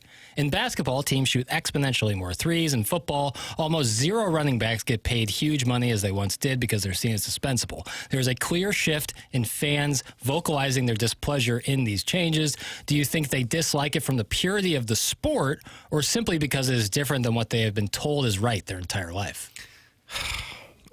What's your answer on that? I think the former. I think it's because you're told one thing, you kind of stick with that. You know, what you learn at your age of 14 is something that you probably keep in your head longer than some you learn at the age of 30. And I think that kind of shifting that, especially like when it comes to baseball, you know, the idea of someone not caring about batting average would probably, like if you told, you know, Mickey Mantle no one cares about batting average anymore, he'd probably be like, boy, I'd love to play in an era like that. You know, I think it's more of you're told one way forever, and so when that kind of gets thrown in your face because of something like analytics, you kind of like see it as a boogeyman more so than adapt and evolve. I like the question, but the Wentzville Walking Stick says, Piddles, good grief, what a stupid series of quote-unquote questions. And by putting quote-unquote around questions, it further insults your questions. Sure. That's the Wentzville Walking Stick. And I respect the Walking Stick's opinion. What I asked for, it's a little sweat equity here, is explain why you thought that question was stupid. Because once a walking stick, you can explain why you hated Jackson's question. Because I always think it's lazy. And again, I don't. You just called a walking stick lazy. I mean, that's a stick that's walking. I'm not calling him lazy. I'm saying he's being lazy, because simply saying that's dumb and not explaining why in itself is dumb. He has answered, and he wrote LOL. Okay. Good retort. You can get a good retort when you go to brownandcruppen.com. Hey, this guy injured me. No problem. We'll handle the retort for you. 314-222-2222 or go to brownandcruppen.com. They're local. They've been doing it in the St. Louis area since 1979. They're the presenting sponsor of this program. Andy Crouppen was in studio yesterday. We've got to know Andy, Terry Crouppen, and Ed Herman, and recommend Brown and Crouppen to our audience. 314-222-2222. If you're in a spot where you need personal injury lawyers, wouldn't you want somebody who is local and who is invested in the St. Louis community and who knows the local landscape? It's Brown and Crouppen, online at brownandcruppen.com or by calling 314-222-2222. That's brownandcruppen.com. Make sure you let them know you heard about them on TMA. Remember, the choice of an attorney is an important decision and should not be based solely on advertisements. The Wentzville walking stick, because stupid people ask stupid questions. That's his follow-up. Oh, wow. So really a very personal shot. All right. That's not what I asked for. That's furthering it. But let's have the people decide what they think. You going to go in the YouTube chat and talk it over with the Wentzville walking stick? I'm good. Well, you're good because the Colonel's going to join us here in a matter of moments. Gabe DeArmond, Power Mizzou, brought to you by James Carlton, coming up next. This is TMA 101 ESPN.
which I wrote. There is the state which I live in, which is on Missouri. It is on Missouri. Missouri is where I live. Missouri is where I live. Oh. Welcome back to TMA 101 ESPN. Tim McKernan, Jackson Burkett with you in the 10 o'clock hour. It's a balloon party reunion, and it's the first balloon party since October 25th. 2024. Magical indeed. James Carlton brings you Gabe DeArmond every Monday and Friday here on TMA. James Carlton's my insurance agent. I recommend him in a major way. 314-961-4800 or go online at carltoninsurance.net. You'll see 410 five-star reviews when you Google James Carlton. The thing that stands out to me is the service that you get from James and his team. In addition to that, I just ask you this question. Did your insurance go up year over year? There's a good chance the answer is yes. And if the answer is indeed yes, you have nothing to lose by calling 314-961-4800 right now and seeing if James and his team can save you money. And my bet is they can. James Carlton, Carlton State Farm Insurance Agency, 314-961-4800 or go online at carltoninsurance.net. Let's welcome the Colonel to the Collier and Thompson phone lines here on 101 ESPN. And Gabe, I would imagine you're just as angry as I am that Joe Lunardi has not updated his bracketology yet this morning. Is that right? I'm actually in the middle of writing my roundup because I saw Jerry Palm updated his, and I was hoping Lunardi had. So yeah, I am actually relatively annoyed. If you can get Joe on the line, that'll help me. We'll get him on the line. What does Jerry Palm have in his latest bracketology? Jerry Palm has Missouri as a 4 seed in Denver, facing Akron and then theoretically Texas Tech. How about that? Texas Tech kind of scares me. You're a little worried about Texas Tech? I think I think they make some moves. All right. Can I fight back here? Please. Fight Jackson. You'll win the audience over by doing that. You're going to have to play good teams in the NCAA tournament. No doubt. Like everybody looks at these and goes, "Oh man, I don't want to have to play Auburn in the Sweet 16." Like second round on, you're playing good teams. I understand some matchups are better than others. Like hey, if you can get up to a 3 seed, maybe you're playing a lesser team or something like that. But A, you're going to play good teams. B, every single year you look at the path, and it's never the path because like a 14 seed wins and an 11 seed wins, and everything gets messed up anyway.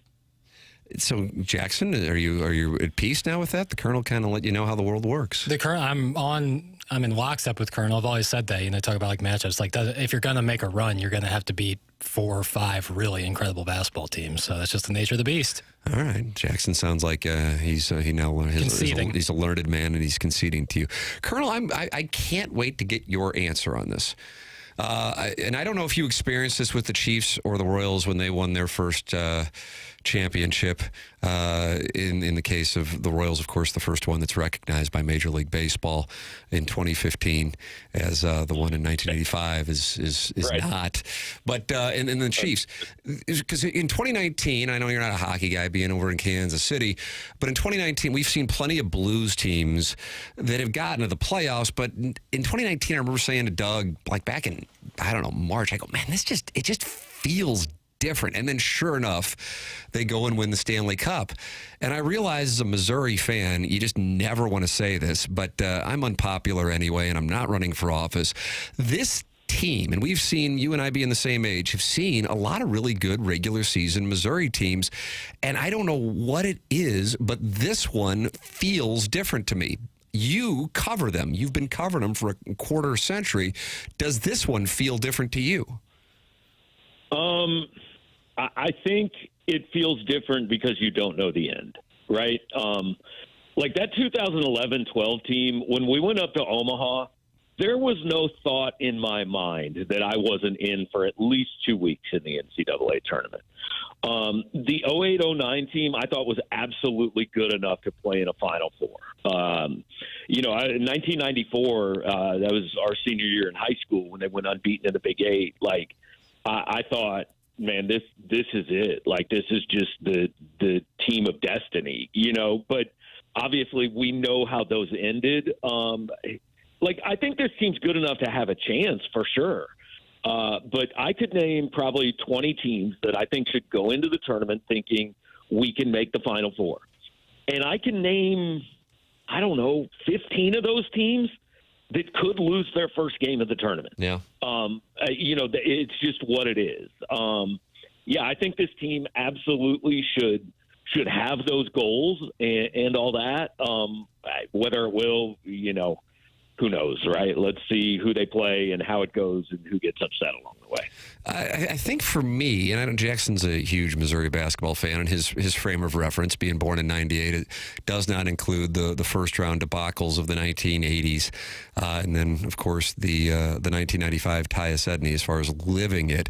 But I think it's a combination of the depth, the size, and what stands out to me is going into any game, I feel like it could be one of like 8 guys who could be the guy. And I don't know if that matters when it's all said and done in the NCAA tournament, because if you run into a team like Missouri did, who was it that just shot lights out? Was that Tennessee, Knoxville? They just shot, you just kind of go, okay, you tip your cap, you run into that. What are you going to do?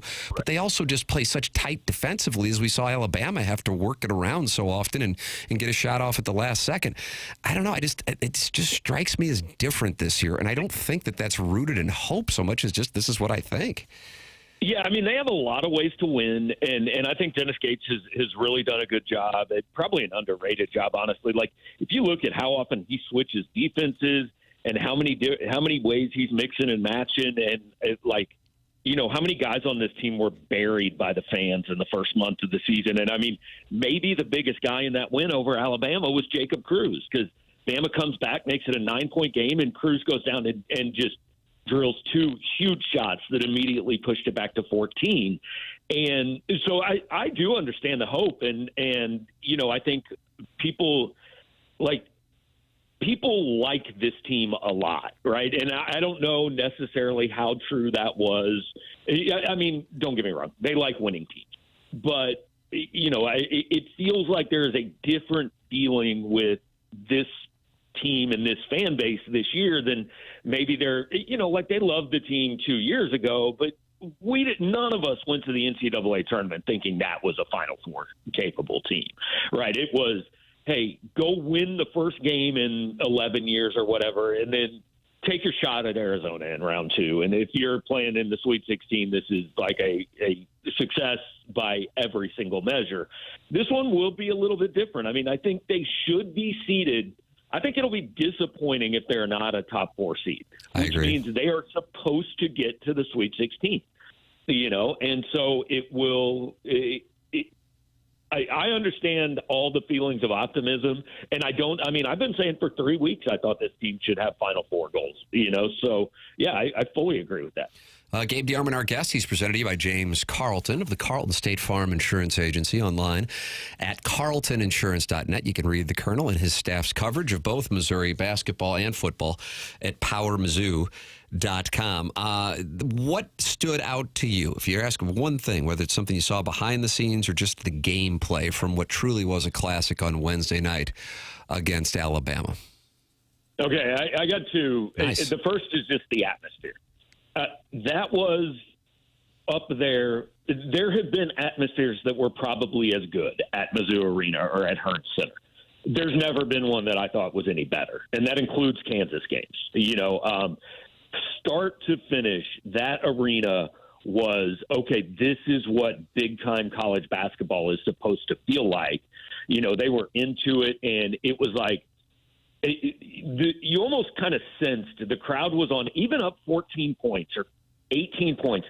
The crowd's on edge because you're looking and going, any other team in America is down 30 at this point, and they just keep coming. And so you're literally watching the clock with 17 minutes left going, can this speed up, right? But then every time Bama would make a push, it took exactly one play for the crowd to get fully back. Like they get to 6, Missouri hits a shot to go up 9, and the crowd is fully back at the same level. So that was number 1, was just the atmosphere. And number 2, and this became obvious to me very early on, those are 2 elite offensive basketball teams. Alabama's better because Alabama's better than anybody offensively in America. I mean, they just have guys making unbelievable shots. They score 11 points in the first half with 0 on the shot clock.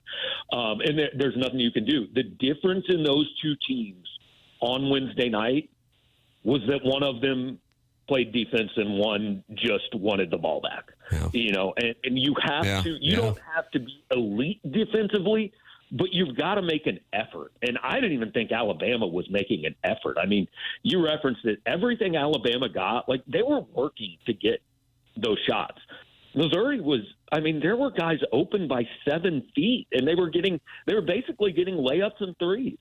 I was in a few group texts, and I was texting with some people. I don't know if I sent this to the one that we're in, Colonel, but I don't know. I mean, I guess it's had to have happened, but truly, have you ever had a team down 13 at the half that shot 50% from 3 and shot 61% from the field? I mean, statistically, that just strikes me as what has to be one of the greatest mathematical outliers in college basketball history. Yeah. Yeah, it was unreal when you looked at Alabama's numbers and go, they would be leading almost anybody in America. Yeah. And they are actually fortunate to be down 13. Somebody posted on our board, and look, I didn't do the research.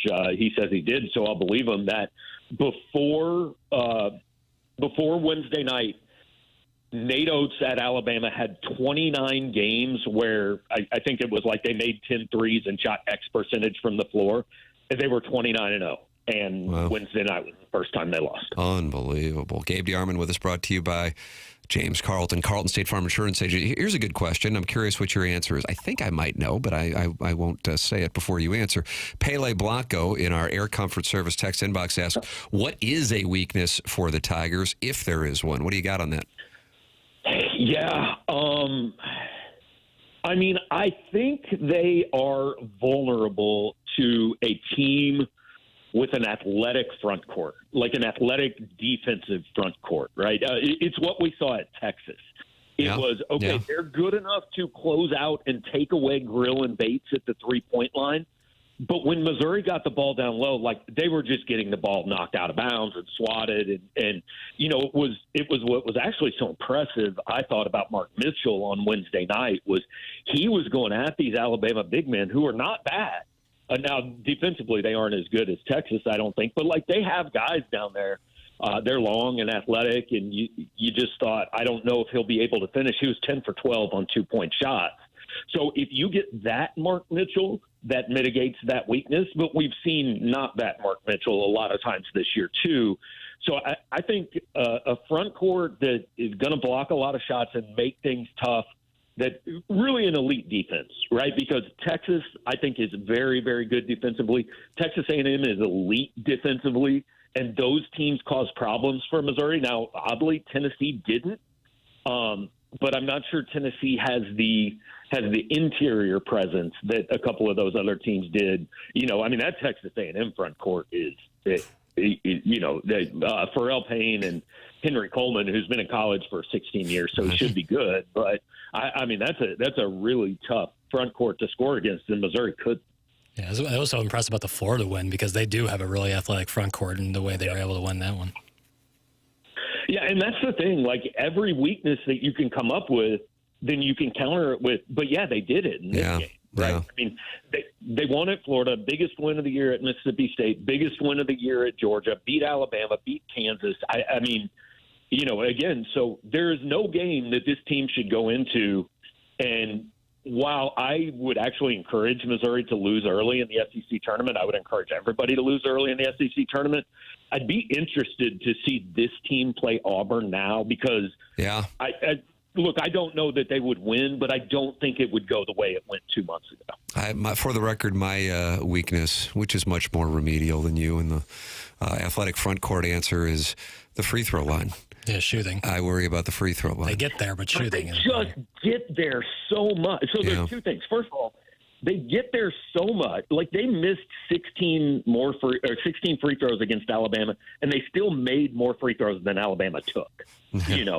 So you mitigate that a little bit just by volume. The second thing is, if you look at the guys who were actually struggling at the free throw line on Wednesday night, I mean, Jacob Cruz went 0 for 1. He doesn't shoot a lot of free throws. Anthony Robinson went 0 for 2. That one's a concern because we've seen it happen a few times. Like, 2 is obviously not a big sample size, but if he misses his first free throw, I just go, you don't want him fouled the rest of the night. He either shoots like 90% or 50%, and there doesn't seem to be an in-between. But other than that, like Trent Pierce, yeah, he's a terrible free throw shooter. You're not going to have him in the game in the last 4 minutes. Like, you just can't. Josh Gray, he's not going to be in the game in the last 4 minutes. So Mitchell was 8 for 12. It's slightly below his season percentage, but you'll take it. Like, he's a 72% free throw shooter. Tamar Bates is up over 90. Caleb Grill was 10 for 11. Tony Perkins was 6 for 8. Those are the guys that are going to be on the floor trying to close out a close game. Now, that doesn't mean that, Missouri can't, like, they started 2 for 7 in that game from the free throw line. So that doesn't mean first half free throws can't kill you when Pierce and Gray might be taking more. But as far as late game, like, I don't know. It's not saying Caleb Grill couldn't all of a sudden go 5 for 10 in the game. And if he does, that's the reason. But it doesn't worry me as much as I think maybe it does some people. Yeah, I think that when you lay it out like that, if you're getting to the line that much, you're going to be hitting a hell of a lot of free throws. Ladies and gentlemen, Gabe DeArmond writes at PowerMizzou.com, and he is with us on Mondays and Fridays, presented to you by James Carlton of the Carlton State Farm Insurance Agency. Colonel, appreciate the time, sir. Have a wonderful weekend. Look forward to the coverage of Missouri-Arkansas tomorrow night at Bud Walton Arena. Thanks, Gabe. All right, guys. Talk to you Monday. There he is. That's Gabe DeArmond with us here on the Callier and Thompson phone lines. Tim McKernan, Jackson Burkett with you. I feel like you want to say something. That's the physical read, but maybe my reads are off. I don't know. No, I feel, anytime you're going to Bud Walton, there's some voodoo hex there. Where I've got Missouri 4-1 in the rest of the way, and the loss is tomorrow night. Yeah. I hope and that's I'm kind of, as I've said that and thought about it, I'm kind of like, man, but they're so damn good. I don't know. It kind of doesn't. They're real contrasting styles. Arkansas, especially recently, has played a lot better defensively. Like, they've held teams under 70, like 6 out of the last 8 games, and obviously Missouri. Yeah, they got it going once they went to Lexington. But they had 2 opportunities. I mean, going to Auburn and winning is a fool's errand. But they're as bubble of a bubble team can be. So they kind of got to win. They need to win this game and get in a tournament. They need to win 4 out of 5. They got 5 games left. They probably need to win 4 out of 5. And every home game has to be one of those 4. So, yeah, I mean, Arkansas is going to be fighting hard. But contrasting styles. Arkansas plays a lot of defense. They struggle scoring sometimes. And obviously Missouri likes to score. Well, ladies and gentlemen, the program is The Morning After. It airs on 101 ESPN. We have the Design, Air, Heating, and Cooling email today coming up. This is TMA 101 ESPN.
Morning After 101 ESPN shows presented to you by Brown and Crouppen. Tim McKernan, Jackson Burkett, Chairman Kurt with you. Design, Air, Heating, and Cooling coming up on the Stiefel dossier in about 10 minutes. So send yours in to compete with Great Buck Swope JV golf coach and Calcified Ear, along with the YouTube chat who has 2 wins. Misty Plops, Walter Grunderholt, and my cousin Vinny all with wins. Jackson, it's a balloon party reunion show. What's your next query? Less of a query. Just a statement. It's a take. Well, it's kind of like, what are your thoughts? Okay. Yesterday, this was announced. So Martin Scorsese and Leonardo DiCaprio are reuniting. They're going to do another movie together after Killers of the Flower Moon in 2023. It's a Hawaii-set crime film with Dwayne "The Rock" Johnson also attached to it. No, you're so mad, I can tell. You don't want WWE people in your elitist film. That's what this is about, isn't it? It's not that. Tell me it's not that. But then when you start to talk, you'll tell us all it's that. It's not that necessarily. Like the first half, it's like you had me in the first half, kind of meme situation. Leo and Scorsese, they just work well. When you talk Gangs of New York, Aviator, Wolf of Wall Street, obviously, and then Killers of the Flower Moon. Outstanding. Marty Scorsese's 82. We're not getting that many more Scorsese movies. Maybe 2, maybe 3, and that might even be much. If his last one stars Dwayne "The Rock" Johnson, who seems like a lovely guy, and shout out to the Battlehawks. Right, just not my cup of tea when it comes to movies. And clearly I'm wrong because he's like $5 billion at the box office. But like anytime I see The Rock, I just see The Rock. I don't see like whatever character he's playing. I see Dwayne "The Rock" Johnson. And if like this is the last Scorsese movie and it's with Dwayne "The Rock" Johnson, it's like, sounds like you're madder than a hornet.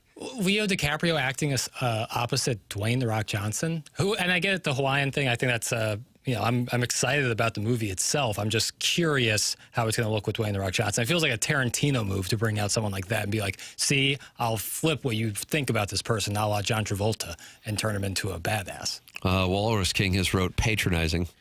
I'm patronizing? Dewey Oxberger writes, underestimate The Rock much, you effing elitist? I don't think he's ever been good in a movie. That's my take. Oh, sweet mother of mercy. Or any, like... what about the other guys? He's in it for like 4 minutes. Yeah, but I mean, that's the scene. And Samuel L. Jackson's... That's a hilarious scene when they jump off the building. This guy's a whitey little puke. That's from the 636. Can I talk? And don't call more Scorsese Marty either. I haven't. Come on, man. I haven't. That's from Dewey Oxberger. I'm just saying, like, there's a finite amount. This is the greatest living filmmaker, and if he burns one with I can't imagine DiCaprio and Dwayne "The Rock" Johnson in the scene. The fancy picture house lad is fuming about The Rock being cast in his Widow film. Jesus, that's from Big Tough. I was just asking a question to see what people think about it. Well, what was the question? Like, what do you think? Like, what's your first reaction? Are you thinking like me, where you're like, I'm dubious, or I'm still not even sure that this will happen? Scorsese's been announced with like 800 different things. Jonah Hill's doing the Andy Garcia thing, and that's not going to ever happen. Leo's doing the Sinatra movie. I don't know if that's ever going to happen. No, is that right? I didn't know about that. Yeah, but these things just like get said, and then these movies never come out. So like, I'm not even sure that this is actually going to happen, but this is what's being announced. Obviously, Piddles hasn't seen Jumanji. That's from Dale in Grubville. Awful. I mean, it's like a cute kids movie, and there's some comedic out, like it's kind of funny, but like I didn't leave it be like, man, The Rock really knocked my socks off. You ever seen the show on Ballers? It's like criminally how bad he's trying like hard to act. And I want to say this, like I've watched a ton of interviews with The Rock, all of his business stuff. He's obviously a good dude, and he's funny and self-aware, but as an actor, he's just not it. So you're mad about this? It's also like I see him in the movie, and I'm like, that's not this character. That's Dwayne "The Rock" Johnson. Thoughts is not a question. That's from the life coach. Thoughts with a question mark at the end absolutely is. Back me up, Education Chairman. Education Chairman. As far as that being a question, or your thoughts on The Rock? Both. Thoughts question mark is technically a question. Yes. Shorthand for what are your thoughts? Sure. I mean, I like Tooth Fairy. Okay. Yeah, that was best screenplay? Yeah, right. He's okay and Get Smart. I'll give him that. But that was like before he fully became The Rock. And as a kid, I liked Game Plan. I liked the movie. He played the quarterback in that one. Iggy writes, you're right. Be cool. You're right. That's right. Title of the segment. You're right. Be You're cool. Right. Be I like cool. it. I agree with him. I feel like I missed context. I hope he's siding with me. Iggy's my guy. It's right behind you on the YouTube chat. Iggy on the couch. You're right. Iggy on the couch.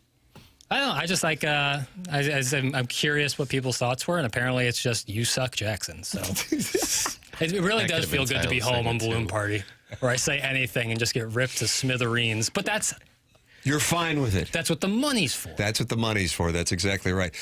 Design Air Heating and Cooling email today coming up on the Stiefel dossier. Tim McKernan, Jackson Burkett, Chairman Kurt with you. This is TMA, presented to you by Brown and Crouppen on 101 ESPN and the TMA STL YouTube channel.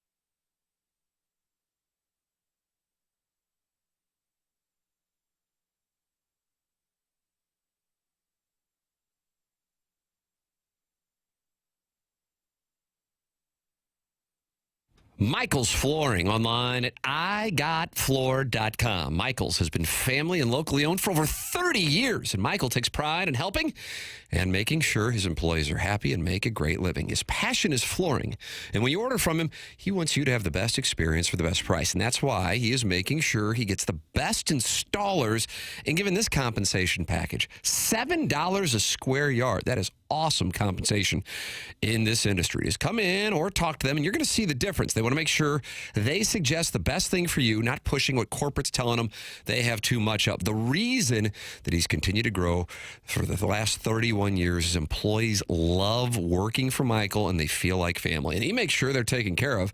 And this then rubs off on the families buying the product, as they know they have the best interest of the buyers. Go online at igotfloored.com to learn more about Michael's, with 3 easy-to-get-to locations in the St. Louis area, in Creve Coeur, Darden Prairie, and St. Peter's. It's Michael's Flooring online at igotfloored.com.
This is Action Jackson with a Sports Center update driven by Johnny Wandoff Chevrolet and Johnny Wandoff Autoplex. The Blues are back in action after the break, taking on the Winnipeg Jets tomorrow evening right here on your home of the Blues, 101 ESPN, pregame at 5 p.m., puck drop at 6 p.m. That was another Sports Center update driven by Johnny Wandoff Chevrolet and Johnny Wandoff Autoplex. See them at wandoff.com. Chevy, together we drive. Are you kidding me?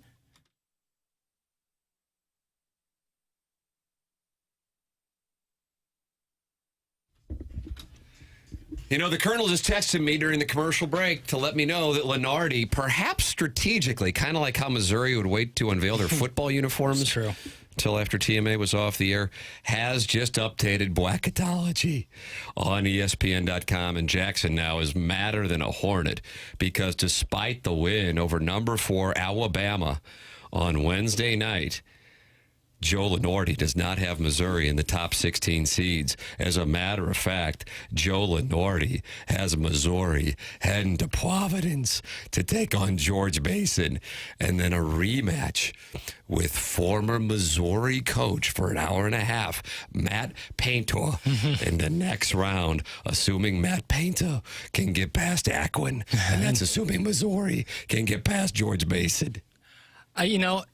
And then it sets a stage for a matchup in a Sweet 16 with Duke. I'm thinking that would be awesome. I'm thinking that... Head to New York City for that one, Jackson. ESPN Joe Lunardi bracketology is... I disagree with this. Suspended.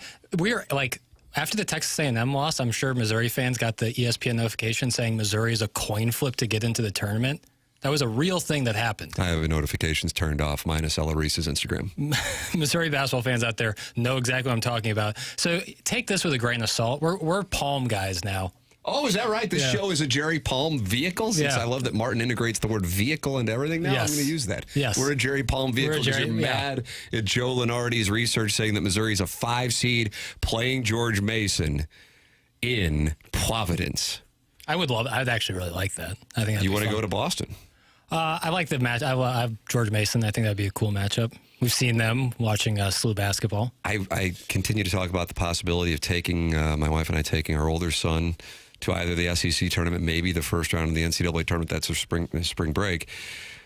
And I wonder, you know, the Irish, they live in Boston. The Italians, they live in Providence. So my wife and I are going to have to be in different places. But then where does my son go? I think he's more Mick. Yeah. I think he's more Mick. Yeah, He'll be up in agreed. Boston. Yeah. Missouri and Purdue in the second round, Missouri and Duke in the Sweet 16, and then Missouri would take on Tennessee for the right to go to the Final Four. How would you be able to handle that? I would love it. That would be really... If you got Duke and Tennessee in the same tournament run, that would be pretty awesome. Even though we've seen Tennessee, and maybe we'll see them again in the SEC tournament. Tennessee is the one to keep Missouri away from its first ever Final Four? Oh, man. I mean, it wouldn't get much worse for me, but that's the only way it could get worse. Right. Or if UCLA were to somehow beat them. McKernan. They are not. Oh, they are. UCLA is 6 in that same region. It is the East region, which would be Newark. Illinois down to a 7 seed now, and they're heading to Milwaukee to take on San Diego State. If they can get past San Diego State, they'll take on Iowa State or Dennis Gates' former team, Cleveland State. Florida, the 1 seed in the West. Auburn, the 1 seed in the South. Alabama, the 1 seed in the Midwest. And no surprise. And I think this is something that you can already pencil in. Auburn and Alabama getting to play in Lexington to start the tournament. Although Alabama has a tough schedule to finish off the regular season. I think Missouri's going to be a 3 seed. Missouri's got 2 wins of those 4 number 1 seeds, and one of them being the top 2 seed in the whole big dance. I mean, how many teams can say that? I don't know. I feel different. I really do feel different. I don't throw that around. You know I don't throw that around. No, I know it. Ladies and gentlemen, it's time for the Design Air Heating and Cooling email of the day. Jackson Buck Swope is winning. Does he have 4 wins or 5 wins? Because you keep screwing him out of a win, and it's getting frustrating. I know. He has 4 wins. Stag wants us to not announce the names of the writers. Do you want me to do that or not? No, I'm done having Stag program this program. All right, fair enough. Off we go. Gentlemen, the fallout from the 4 Nations tournament must not be allowed to divide us. In these tough political times, our landmass is divided over tariffs, over imperialism, over Blake Lively. Transcontinental harmony can only be achieved by having Tim, Spoon between Binner and Matthew Tkachuk on a California king bed at the Sleep Inn off 370. Nothing short of that all-white Oreo greatness will heal North America. Personally, I blame Doug. His hockey poetry hasn't been up to snuff since he waxed on about Chris Mason. Quote, stack your pillows carefully, Chris. Block those biscuits. Make them miss. Something, something, flutter, where mama hides that peanut butter. It was prose worthy of higher praise and directly led to a Stanley Cup years later. Bring back that greatness, Doug. Don't be humble. You have a chance to shine, to make a difference, to inspire men. Stop hiding from your own greatness. Tim's the best. That's from the Rogue Onion writing in. Rogue Onion. Another week in the books, boys. The odds are not in my favor to leapfrog two generational talents such as the JV golf coach and Buck Swope, but I'm California sober and ready for the challenge. Been listening to the Skelly to fall asleep, but it's resulted in far less sleep. Every time my smoking hot wife hears the beautiful voice of Doug Vaughn, she mounts up and goes to town on me. The only problem is when I hear Doug screaming, "That's enough," the mess that ensues. Just let me tell you, it's a good thing we leave the plastic on the mattress. The stimulated energy of Doug's passionate voice is too much to handle, and that's some advice for Jackson to keep in his back pocket once the marriage becomes sexless. Have to cut this off and podcast the rest. Have a 10 o'clock meeting with my brothers and nephews at X Golf. Let's go, doggies. That's from the YouTube chat. YouTube chat. Sadie Hawkins, Doug. Jordan Binnington was spectacular, stacking pillows for Team Canada as he led them to an overtime victory over Team USA and the Four Nations. Libby Jack let us know with an unconvincingly high-pitched response that he had the game on, but wasn't really watching it that closely as he was locked in on the coverage of the Spurs shutting down Wemby for the season. Ali Marmol's challenge to Cardinal fans to, quote, fill up that stadium regardless of what's going on, end quote, is off to a rough start as many fans have decided to sit this one out rather than drop three figures, the privilege of spending a weekday afternoon in downtown St. Louis. But I think the lead is that Jon Heyman is reporting that the Yankees are not interested in Nolan Arenado because they're out of money. I can't believe it. I can't even believe it. Ours is the type of presentation where an obese soccer fan who can't kayak feels free to drop in at any time and rip the producer for not booking a proper guest to get him ready for the soccer season before providing his own riveting analysis. The team will be, quote unquote, interesting. I don't care what the obese kayaker says. Libby Jack's done a great job this week, even if he does just blatantly lift his takes from the Ringer Podcast Network and steers the show into dead ends where we evaluate the worst fan-made Cardinals songs with aux off so everyone watching on YouTube just gets dead air while watching the host silently react to something we cannot hear. Plug your headphones in, dude. That's from Buck Swope. Dems the brakes. And I credited Van Lathan for my take today. If I credit it, I can't be lifting. So you are lifting things from the Ringer podcast? Did you just hear me? I said, no, I credited him. Don't talk to him like that. Yeah. Thank you, Chairman. Yeah, that was a little out of line. A little bit. Welcome back, KG. Glad to see your cute face sitting in that little dunce desk, back in the corner. And welcome back to the Friday six-shooter.